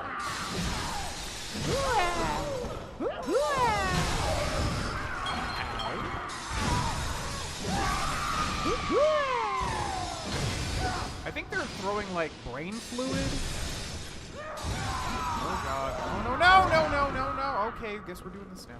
I think, yeah, there's like a thing with the research center where they're like harvesting brain fluid or something. So I think that's what they're throwing, like brain matter. I found the Discord page through the Patreon. Oh. Showing I was a member? Yeah, there's always weird shit with that because the thing is, like, the Patreon is automated, meaning anybody that joins the Discord that's a patron should automatically receive whatever tier they are, tier 1, 2, 3, in the Discord. Members are not tracked because there's no way to link YouTube members to the Discord. So what's odd is you should only be a member if I gave you that role, which basically members need to tell me so I can give them the role. So I don't know. That's interesting, though. I don't know what happened there. What's up, B2 Stealther? Laughed at how simple the win was for you last night. You just swung with all your creatures. I was so happy. If anybody knows Magic the Gathering, we do a commander pod each week, and I usually... Spirit and I are very similar in that we both go for decks that are, like, thematic or, you know, interesting, whereas I think the other people in our pod are more about kind of like having really cohesive decks that are super like, you know, they work extremely well in tandem, whereas I think Spirit and I are more like, oh, I want to, I don't know, have a either really weird, interesting commander or, you know, make it all a bird deck or whatever. Not necessarily good, just like, okay, dude, all right, enough of this, okay? Enough. Okay. Oh my god! I can't. Can you freaking just die? Like, I don't care if an enemy is that aggressive, but the thing is, like, to give them that much HP so they just never die. That's the annoying thing. Anyways, all that to say, last night I played a commander where it was, man, what was he? His name was, it's like Rockjaw, what's his name? Renmaw. Yeah. Renmaw the Creaking Nest, which is really cool. If anybody doesn't know Magic and Commander, basically you pick one legendary creature. There's like 50 billion in Magic. And then you have a 99-card deck that kind of revolves around it. Not necessarily revolves around it, but one that kind of like works in tandem with that commander, because then you can always play your commander again, even if it dies. So you can kind of trigger things with it and whatever. So I played a guy called Rendmaw, the Creaking Nest, which whole thing was that whenever you play him, or whenever you play a card that has two different types of, like, tags on it, you spawn a 2/2 bird, 2 attack, 2 health bird. That then spawns one for every opponent. So everybody gets a bird, and then all the birds have to attack everybody except for me every turn. So it just creates this chaotic, like, bird craziness where everyone's got these birds that are always attacking each other, which then just triggers so much shit. Yeah, hold on, buddy. Hold on. Yeah, I'm sorry. I know, it's crazy, but I can't really do much to help you. I can kill you. Lady Maria, please help me. Yeah, so they're all calling out for Lady Maria here. So it was just a fun game, and then at the end of it, I had just enough to kill Spirit Fant and also the other guy we were playing with. I had just enough, because I had like 5 flyers. They were all 5/5s with an enchantment I put down. Was able to hit Nick. Nick? Who's Nick? Nick Frost from Hot Fuzz. Was able to hit who we were playing with as well. We were able to hit Nick Frost for lethal, who's also there, and then also Spirit Fant, and then also the guy we were playing with. I just had just enough damage to like deal lethal. It was such a satisfying win. But a victory nonetheless. The screams are worse. Yeah, it's basically a research hall where like they're doing experiments. I don't know again, if anybody knows the lore, let me know, because I am not understanding what happens here. I think like Lady Maria, who is one of the next bosses, she basically is like experimenting on these guys to do something. If I had to think what she's trying to do, what's she trying to do? I really don't know. She's trying to get like brain fluid for some reason, basically. And that's what's going on here, and just a lot of horrible stuff. But yeah, this place is a labyrinth. So many different pathways and things. What I'm trying to find is the key that goes into the underground so we can get the church pit, because I may switch to it, because I've never really used it. We just had to kind of get all the way to this point to be able to use it. Okay, so that's not a door. That's a door. If I just wanted sweaty magic, I would play Arena. Oh my god, Arena's so sweaty. It's crazy how sweaty Arena is when I'm just trying to grind wins in the starter decks, and it like still feels like a fight for my life half the time. I'm like, bro, this there's nothing. But that's probably because half the people are doing the same thing I'm doing, of course. Hello. Hi. Yeah. Character having a literal tantrum. Yeah, that guy was. I remember too with these particular dudes here, a lot of them go absolute insane. Absolutely insane. It's specifically the large ones with the poles. And when they slam their heads down too, they deal massive damage. What does this guy have? A stinky diaper? Get away from me! What is that? Disgusting. What the hell? Not cool in the slightest. Whipping a stinky diaper at me. In hindsight, the enchantment was a threat I should have paid more attention to, but that's what's fun about the format, seeing people enact their plan and how everyone interacts. I'm not gonna lie, I was watching that enchantment. Again, for anybody that doesn't know Magic, you can put an enchantment on the board, which is basically just like a persistent effect. And, you know, a lot of them are extremely powerful, but you can remove them if you have enchantment removal, which is a bit harder than creature removal, for instance. But yeah, I had an enchantment on that was basically like if you attack with 7 creatures throughout the game, once the 7th creature triggers it, everything gets 5/5. So 5 damage and 5 health. And so that triggered at the very last turn, and I was like, do they not know that this is about to go off? Because that's going to deal some big damage, because I had 5 birds on the board, which were all now 5/5s or 6/6s. No, actually 7. No, actually, I just realized, wait, I had more than lethal too. Wait. Yeah, I'm stupid. Unless I'm forgetting, because what would have happened was that one guy was buffing them all by 1 too, so they were base 3/3s, and then they all got 5/5s on top of that. So I had 8 8/8s. No, I had 5 8/8s. What I was thinking, I had 25 damage. So actually, I didn't even realize. Yeah, I'm dumb. I had like Omega lethal there. Anyways, so yeah, that was a nice enchantment to have. And they nobody took it out because it's one of those sleeper enchantments. You don't really think about it. You have to be looking on the board for it because once it triggers, you get so much stats. And that was my win con. Laboratory 4-5. I'm new to this game. I'm more familiar with enchanted items in the Elder Scrolls. Yeah, Magic's ludicrously complex to get into, but honestly, it's a lot more doable than I would have thought. Like, when I first got in, I was just like, well, I'm not going to win anything because I don't know what the hell's happening half the time. Now, I can usually look at a card and go, okay, I see what this is supposed to do, and blah, blah, blah, blah, blah, blah, blah. And you honestly wouldn't think that that's the case for a while with how complex the game is. But it's so fun. I mean, once you start playing it, you really understand why it's such a big thing with nerds. But yeah, enchantments are basically just a thing. You say, I play this card, and now it's on the board forever, and it's like, you know, all your creatures have life steal, or whatever. It's a lifelink? What's it called in Magic? Lifelink. Whenever they attack, you heal from it. You know, it's just like a persistent effect, basically. Hello? No. I know. You're going to try to shoot me secretly like you are. Yeah, how did you actually land that shot? You piece of shit. You actual piece of shit. I had thought that this table would protect me. Alright, so now we got like 15,000 different elevators, and I don't think I'm going to fully explore this area because this is such a doozy to think about. Now you were making birds.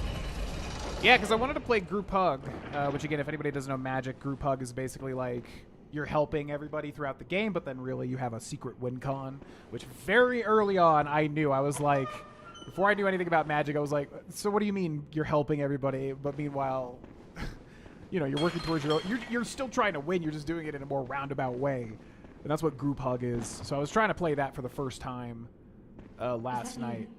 Lady Maria? But it didn't really end up like that. It was more like You're Bird someone Swarm. else.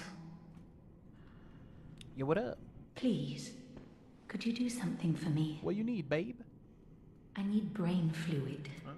Murky, mushy brain fluid. I see. Okay. Please, could you do something for me? I need brain fluid. Murky. Yeah, so I can't give you, like, my brain fluid? Please, That's the thing. It's like I can give you, like, other brain fluid if you're cool with that. My brain fluid I kind of need to, like, put a stop to all this horrible shit that's going on. So if that's cool, I could try to get that and maybe bring it back to you. So just hang tight. I'll be back. My ex was into that. I watched him play one day with his friends. Never understood it. Yeah, if you... Yeah, I tried to tell Cindy, like, when we ended the game last night, I tried to tell Cindy, like, I won, Cindy! And as soon as I start talking about Magic, she just goes, just tell me the broad terms. Just tell me the basic terms. Because I try to... I'm like, yeah, but you have to understand the nuance, or else you don't understand why it was a fun win, and blah, blah, blah, blah. She doesn't care. As anybody with a girlfriend that has played Magic can ever tell you, they just don't care. Sometimes they care. Sometimes you get a girl that actually plays Magic. It's rare. It can happen. It happened to me. It could happen to you. It didn't actually happen to me. I don't think I ever dated anyone that ever played Magic, but I think 90% of significant others just don't care about Magic whatsoever. For the exact reason that you just described. It's just too hard to understand what's going on. There's so many layers of complexity. If you don't play it, it's like you just have no idea what they're talking about. Which I get. But I'm a passionate nerd, and boy, sometimes I just want to talk about my passions. Is that so wrong? Is that so wrong, I ask you? What's up? Yeah. Yeah. Yeah. Yeah. Okay, so the only thing we're really looking for, I think we do have to find a couple of keys here. This is such a mess to explore. I think we have to find a couple of keys. I don't know if we have or have not. I guess we'll just keep going where there's new spots. Hello. I'm not even going to visceral you. You don't need it. Oh, look at that. He's doing some of the flower. Interesting, because this ties to the next boss. which is a gimmick boss. They just had to throw a gimmick boss into Bloodborne 2. In the DLC, I should say. Imagine if that was what you heard on a first date. I mean, listen, if you can sell it, anything will work on a first date. If you're the nerdiest of nerds, and if you can sell the passion that you have that's not in a very, like, off-putting way, which a lot of nerds have problems with, you can make it work. Especially if they play Magic. I don't think I've ever discussed... Oh. I honestly, with all of my previous partners, I don't think I've ever once mentioned card games. Outside of Cindy. I don't think I've ever talked about my love of strategy, trading card games. Alright, so I forget this part. I think you have to drop down to a different... You have to go to the opposite stairway, so you have to go to that one, because this one's stuck, and we have to raise it up. Basically is what we're doing now. Some horrible growl. Okay. You raise me up. Glad you finally got into it. I knew that once you understood some of the basics, the nuances, and sheer volume of cards had a chance to hook you. Yeah, it was inevitable. I love card games. I think the biggest thing for me was, like, I didn't realize Magic is a whole different game. Like, coming from Hearthstone, I was like, well, yeah, obviously, you know, it's a 4/4 body that does this effect, and maybe it has death rattles. When it dies, it does a thing. I get all that, like, whatever. I didn't realize that Magic was kind of unique in that anything that you think that exists as a mechanic exists in Magic. With, you know, with Pokemon, with Yu-Gi-Oh!, with Hearthstone, that can't be the case. Like, some things just can't exist, given the framework. Yeah, with Magic, that was the cool thing to understand. Is like, oh wow, anything can happen. Anything you could think of can, like, literally be, you know, a mechanic in it, which is really crazy. I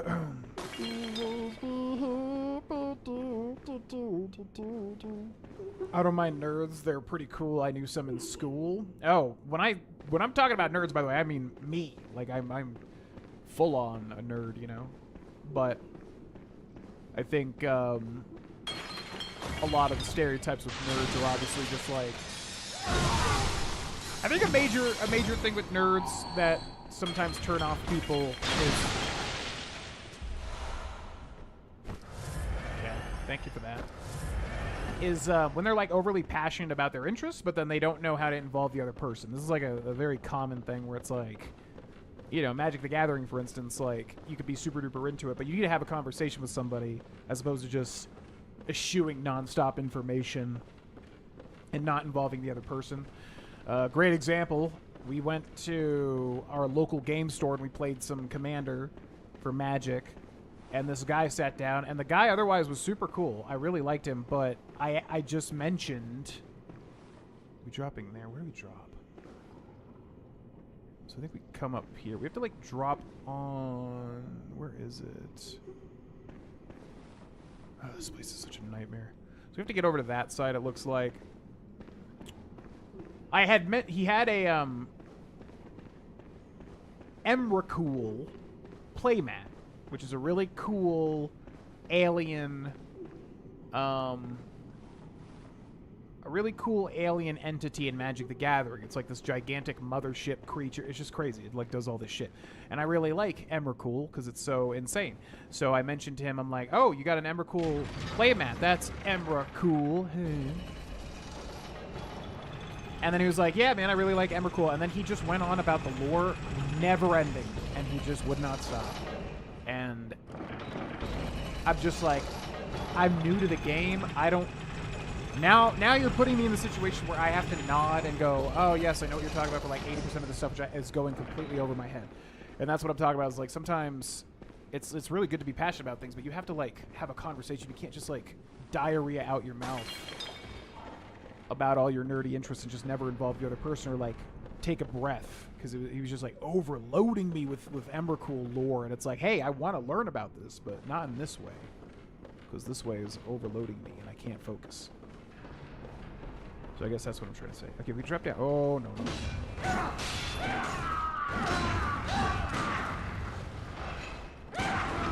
gotcha! Yeah, of course.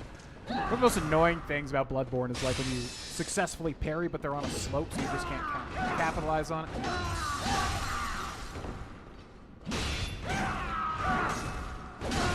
No! You will not do this to me! I successfully parried you! There we go. Asshole!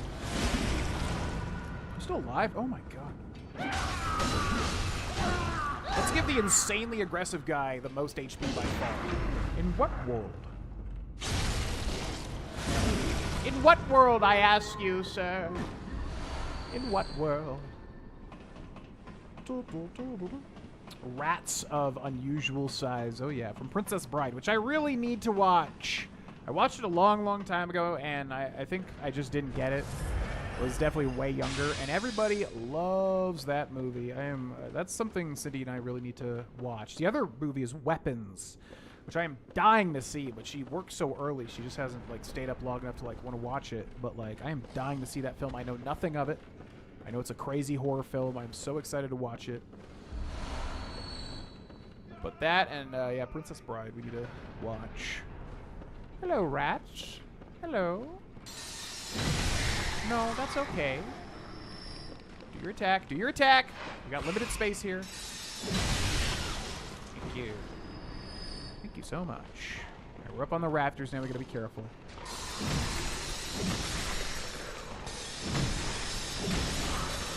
Yeah, fair enough. I think for me, it's just like I said. It's a thing of like, I'm passionate about a lot of stuff, but when I'm talking to somebody, I just know, like, if I go overboard and don't really involve them or, like, give them space to process what I'm saying, it's like, that's not fun for a lot of people. Listen close, and you too will hear the sound of water. Okay, gotcha. Listen close. Listen close. Okay. Well, have fun with that. I'm gonna go ahead and do my thing, but you know, you paint the wall with your head splattering. That's cool. That's cool. Okay, so we gotta pull this big old switch in the center here. Oh, and that ladder still goes up. Look at that. It goes up to that level. So let's roll over here. Pull the switch.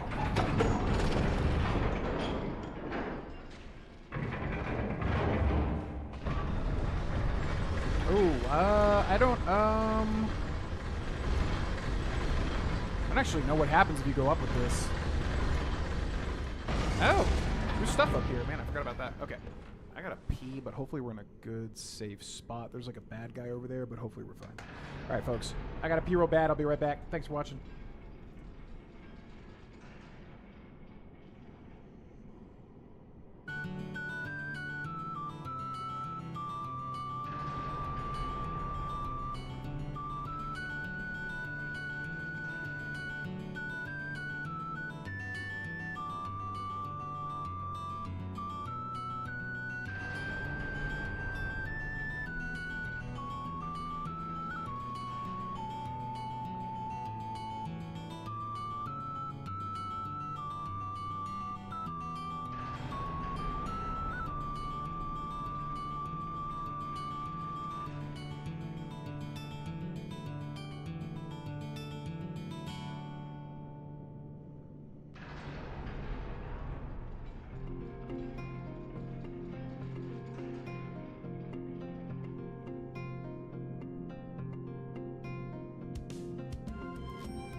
Oh,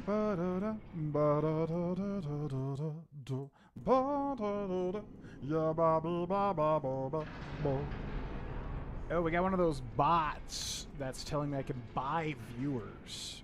Freaking epic, brother. Can I really buy viewers? Yo, that's so epic. Why even try if I can literally just buy the viewers? You know what I'm saying? Yo, what's up, Josh? Welcome in.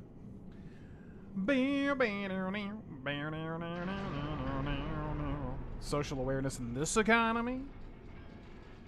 Does anybody remember Plane Chase? Yeah, we tried. Yeah, like Spirit said, we tried doing it.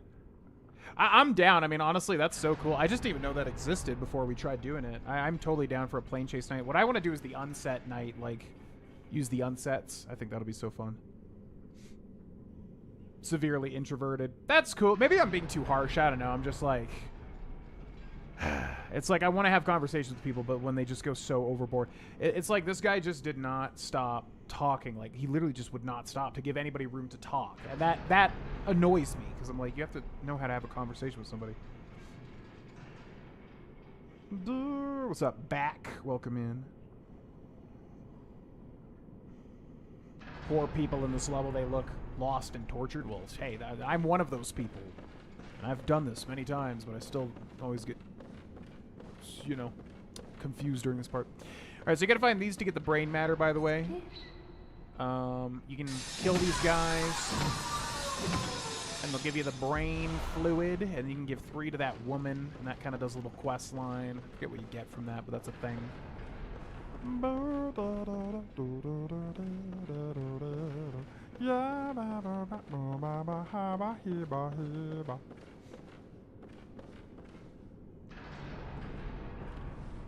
Yeah, the money. Yeah, I know. The best card I ever pulled... Oh, look at you go. The best card I ever pulled was Vivi Ornatier from Final Fantasy 9, my favorite Final Fantasy, one of my favorite Final Fantasy characters. You would think I would keep the card, but I just don't play blue-red, so I didn't really have use for it. But, yeah, it was the borderless version, so it was like a $90 card, and that was after it was banned. Because before it was banned, I don't even know how much money it was, but I pulled a $90 card, and I said, great! I will sell this, because I will never use it. Okay, I can see a chest over here.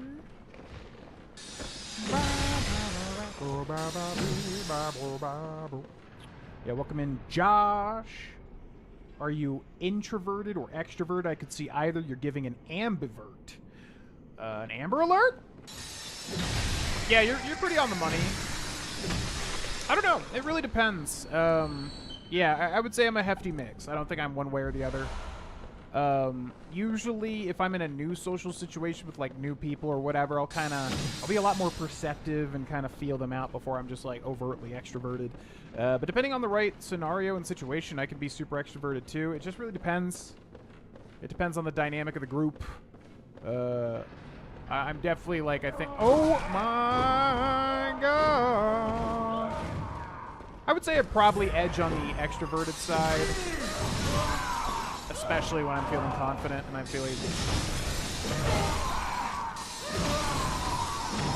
I feel like a large part for me is, like, when I feel like I can be myself. Because I think I'm a very weird person. And I think a lot of the time I'm just not going to be, like, accepted. And that's probably a thing from childhood. And let me go ahead and sit on the couch and lay into me Freud. But, yeah, I think when I feel like I can truly be myself, I feel like I edge into the natural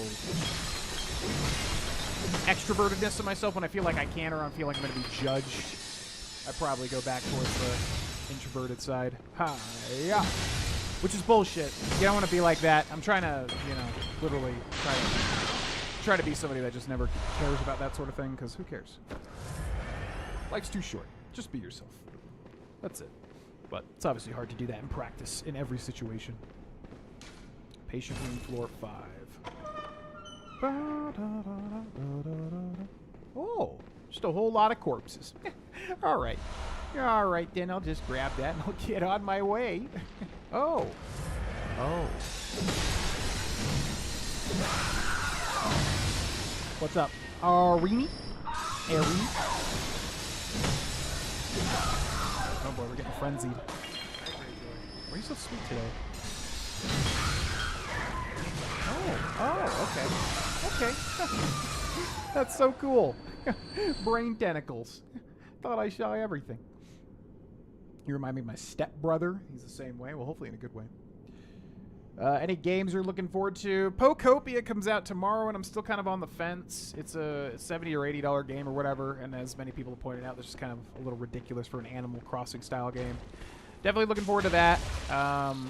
Elden Ring Tarnished Edition, because I actually want to like guide the whole thing on the Switch too. GTA 6, of course. I think those are the big ones. Hopefully a remaster for Fallout New Vegas / Fallout 3. When are you going to do another Let's Play Oblivion Remastered live? Oblivion looks so good compared to the original. And so excellent seeing it revamped for newer generations to try.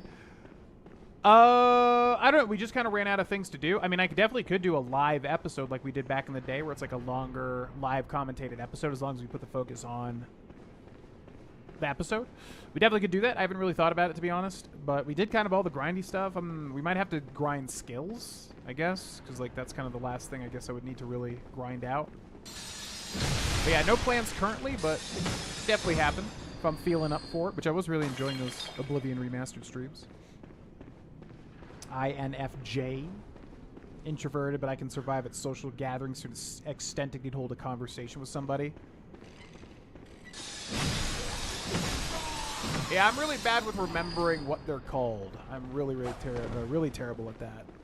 I think when I took the test, I was an ENTP. I think that was mine. But who the hell knows if I took it now, like what it would be. That would be fun to do on stream. I always love doing that stuff. But yeah, I have no idea what I would be considered now. But last time, ENTP. Mix up intro extroversion with how outgoing somebody is. Oh, yeah, totally. Two types are about where people get their energy from. Oh, is that what it boils down to? Yeah, because I'm absolutely the opposite, which is why, you know, back in the day, I think we hit some real big heights for streaming. Because I absolutely pull energy from other people. I've never understood the opposite. Like, Cindy is full-on introvert. When she's near people, her energy gets sucked away like they're like she's getting vampired or something. I am the exact opposite. Like, I don't...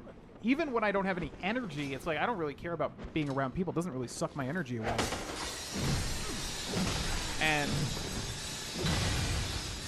you know, when we have like a crazy stream, when there's a lot of stuff going on, it's just a exciting stream or whatever, I'm in my element, you know? I'm like really feeding off all that energy and really loving it, so... yeah, if that's what dictates it, absolutely the extrovert. Because I've never felt drained by social, you know, priorities or whatever. I've felt awkward. That's the thing for me, is I think I've had a good amount of social anxiety. But as you're saying, I guess that doesn't really tie into the extrovert versus introvert. Okay, oh my god, yet another elevator? Jesus Christ. All right. Extrovert. Yeah, I think we're pretty similar. I think we got some similar tendencies. Spirit, so I'm not surprised. Wait, what? Well, we've already been in this elevator. Wait, did I just backtrack?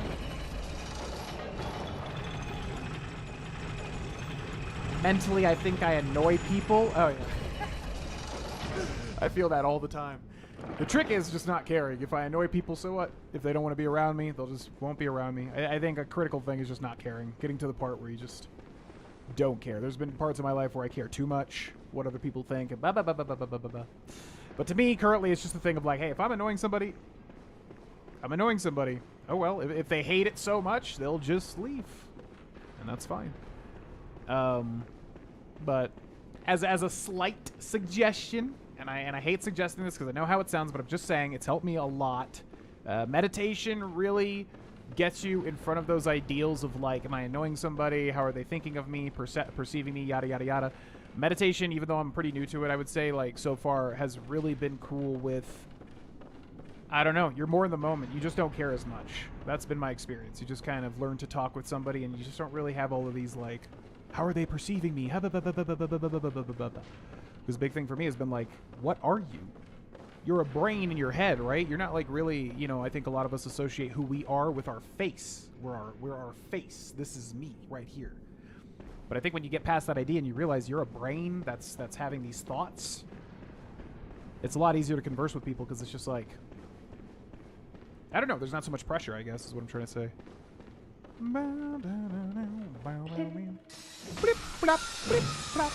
So, all that to say, I've noticed my conversations with people have been a lot easier lately after I started meditating because you just, I don't know, you don't get as obsessed with how you're being perceived. Okay, wait, you still have... Lady Maria, will I ever curl up and become an egg? No. And what say you? Say something. No, sorry, you're a brain sac. So I don't think you will become an egg or whatever you just said. Sorry. Bye! Alright, so here's the boss right here, but I gotta figure out how to... Man, we never got that key too, did we? I know where that key is too. It's like on a drop down. PNTP? No, ENTP.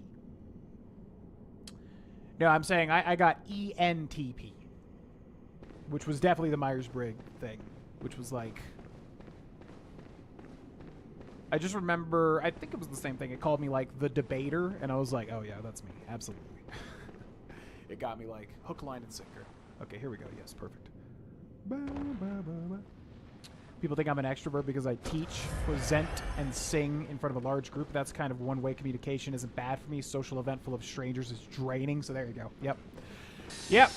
Yeah, there's, I mean, like Spirit said, I think there's a ton of misconceptions as to what makes somebody an introvert or extrovert. As he said, it's always linked to, are you socially awkward, or, you know, how are you in crowds and stuff like that. But yeah, I agree. It's much more of like, are you drained when you're near people, like energy-wise? Which for me, not really. I don't really care. Because I enjoy fantasy, your perfectionism, social anxiety. Sounds about right. Sounds a good mix. Meditated, my therapist recommended recently. Yeah, I never like to say it because I've already tried with Cindy, and I know people when you like recommend, oh, you should read this book. It's like, yeah, okay, I'll read that book. Yeah, to add it to the 50,000 other books I gotta read. But for anybody that you know, mentions things that I've noticed it helps with, I'll obviously mention it here or there. But it's really interesting. I mean, literally the philosophy of the meditation is super duper interesting. Because it's just like, yeah, what are we? I mean, we're a brain. We're not this. We're not our face. We have personality and things like that, of course, but we're not this. Like, that's hard for me when I meditate. It's hard for me to distance myself from like, oh, I'm this. I'm Austin. I'm this face. But in reality, no. I'm a brain in a head that is perceiving and observing. And there we go. Underground cell key. Nice. Found it. Okay, good. So we need to get that to get the church big. I don't. Like I said, it just makes interacting with people very different because it's like, I don't know. You're just not so focused on the moment to moment of like, am I saying the wrong thing? Do they think I'm stupid? Do they think I'm annoying? It's like well, those are perceptions in my mind. Even if those things are happening, it's just what I'm thinking in the moment, you know. All right, how do we get back down to the boss? Brain piloting a skeleton meat suit. Exactly. What's up? Pereiter? Really love the way you went through and explained everything as well as you were playing. Thank you. Yeah, I mean, if they ever make New Vegas or 3, I would love to go back to that style of Let's Play. I said a lot of the time that, like, Let's Plays just don't really work in this day and age, but I think now it's more of a thing of, like, who cares? It's fun for me to go through and, like, eschew all the information I know about a game, which obviously gets bigger and bigger the more I play through it. All that to say, yeah, I would love to do it again. Like, if Fallout New Vegas gets remastered, or if Fallout 3 gets remastered, I would love to make a character and kind of do the same thing, but in the modern day. So, glad you're liking it. How do you get over to that dumb staircase? I need to go back anyways and level up.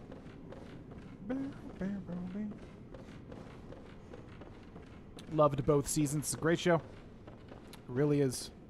I have not seen the second season yet, and I need to, I know. But yeah, the first season I liked a lot. Had some issues with it, but overall, as far as a video game adaptation, probably better than we could ever hope for, ultimately. Okay, let's go grab these. Hello, slug people. Gonna grab these real quick. Don't mind me. Just gonna grab these. Yeah, thanks so much. And then, what is the deal with this? First floor balcony? Locked. Forgetting where we get that key. Alright, let's just work our way back.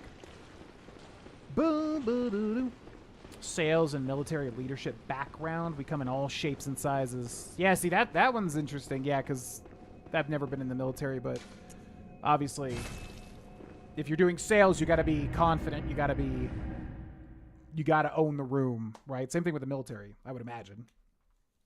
But you call yourself an introvert, which is the opposite of what our perceptions would be.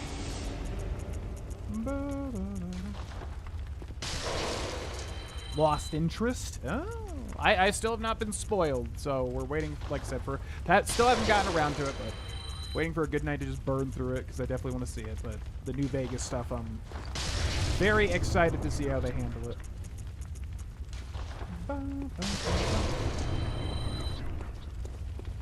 Reassurance seeking is a big one. I did it so much with my GF, but I got better. That one's bad for me.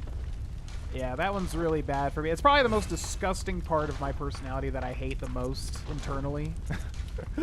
Is like any sort of validation and stuff like that. I'm very aware of it, and I hate it. Another thing meditation helps out a lot with, though. Because, you know, you get ahead of it. You think, oh, I seek validation for X reason, but then, I don't know, you just get ahead of it in your mind. You're like, well, okay, that's a perception that I have about myself. I don't need to let it define me. And that's what I'm saying. That's been the positive thing about meditating. Has been just kind of getting ahead of those thoughts. Like you're a step ahead of it, which feels great, honestly. Okay, let's go over here. We need 11 more insight to get the blood rock. I don't know if I want the blood rock though.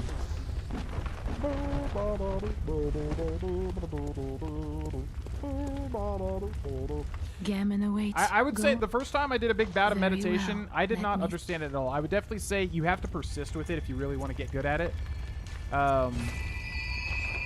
Yeah, the first Farewell, bout, good like 2 or hunter. 3 years ago, I really did not get what I was doing, and it was honestly irritating a lot of the time. It still did help, but I just didn't really understand it fully. Whereas now it's clicked way better. Oh shit, I gotta end the stream in a second. I didn't realize how much time had passed. Alright, we gotta end the stream soon. I want to try to get the church pick here though real quick. INFP. Yeah, from everything I've heard, I know people are really liking Season 2 as far as I can tell. And again, New Vegas is just so exciting, so Shrouded by brown. we'll be getting to it any one of these days.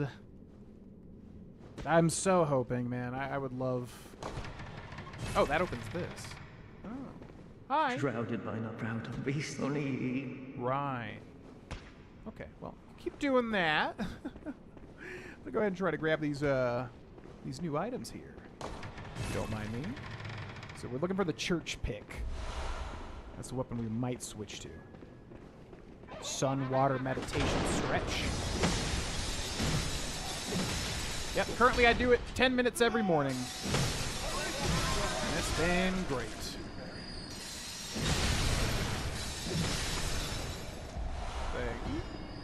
Thank you. Yo, adios, Spirit Fan. Thanks for popping in. Yeah, adios, Kate. Yeah, we'll be ending in literally a second here, by the way, everybody. I just want to grab this one weapon because I did not realize how much time had passed already. I got to get out of here. Got to go to the gym. Okay, there's one more. This one. Oh! Oh, just gonna...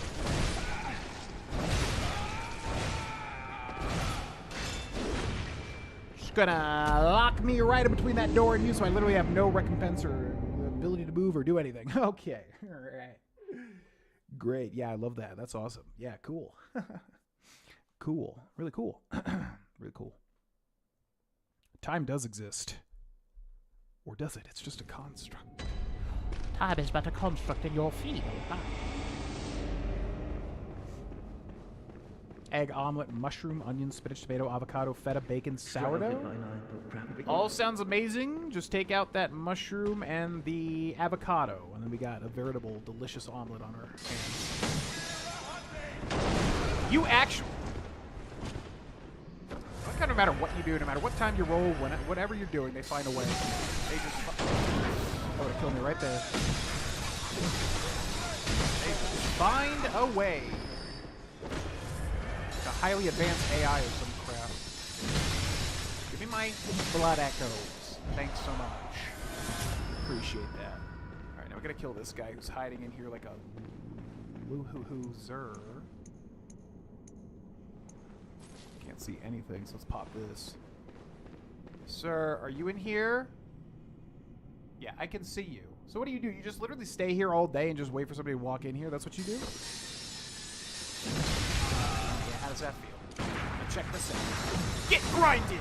Oh, wait. Hold on. Wait! Let me... Piece of shit.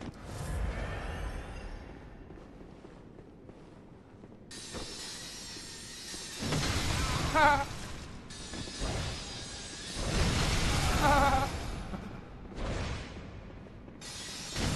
Aha! Get grinded! Oh shit. Wait. Time in.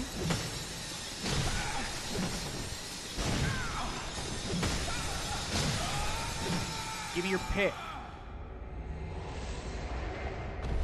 Thank you.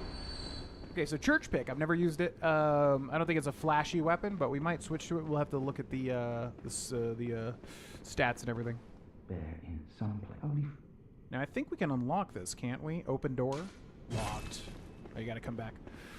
Alright, that'll be where we end the stream today, ladies and gentlemen. I gotta get out of this house ASAP, get my ass to the gym. We're probably not gonna stream later today just because there is something going on around that time. And we just did a 3.5 hour stream. Holy shit, I didn't even realize it was that long. So we just did a big stream. So I think this will be the stream for today because it went on longer than I originally thought it would. But yeah, like I said, touch and go for now. Join the Discord or follow me on Twitter if you want to know when I go live. I do want to build up to a consistent schedule that we can do every day, but it's just going to have to be touch and go for the next X amount of time. But we're getting very close to the end of Bloodborne, though. So if you want to see the end, just keep on watching. Thanks for watching.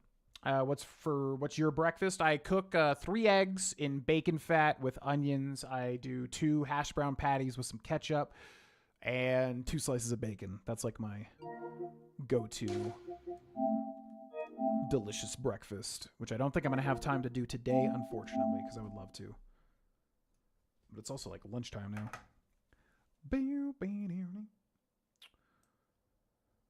I go with white onions for that, but I do love yellow and red. It just kind of depends on what meal I'm making, you know? All right. Thanks for watching, everybody. Have a wonderful day. We will be back, I guess, Friday around 2 to 3 p.m. Mountain Time. However, there may be a chance in the morning that I go live again, you know? Make sure to follow and sub and do all the stuff if you want to stay updated. Thanks for watching. I'll see you next time. Bye!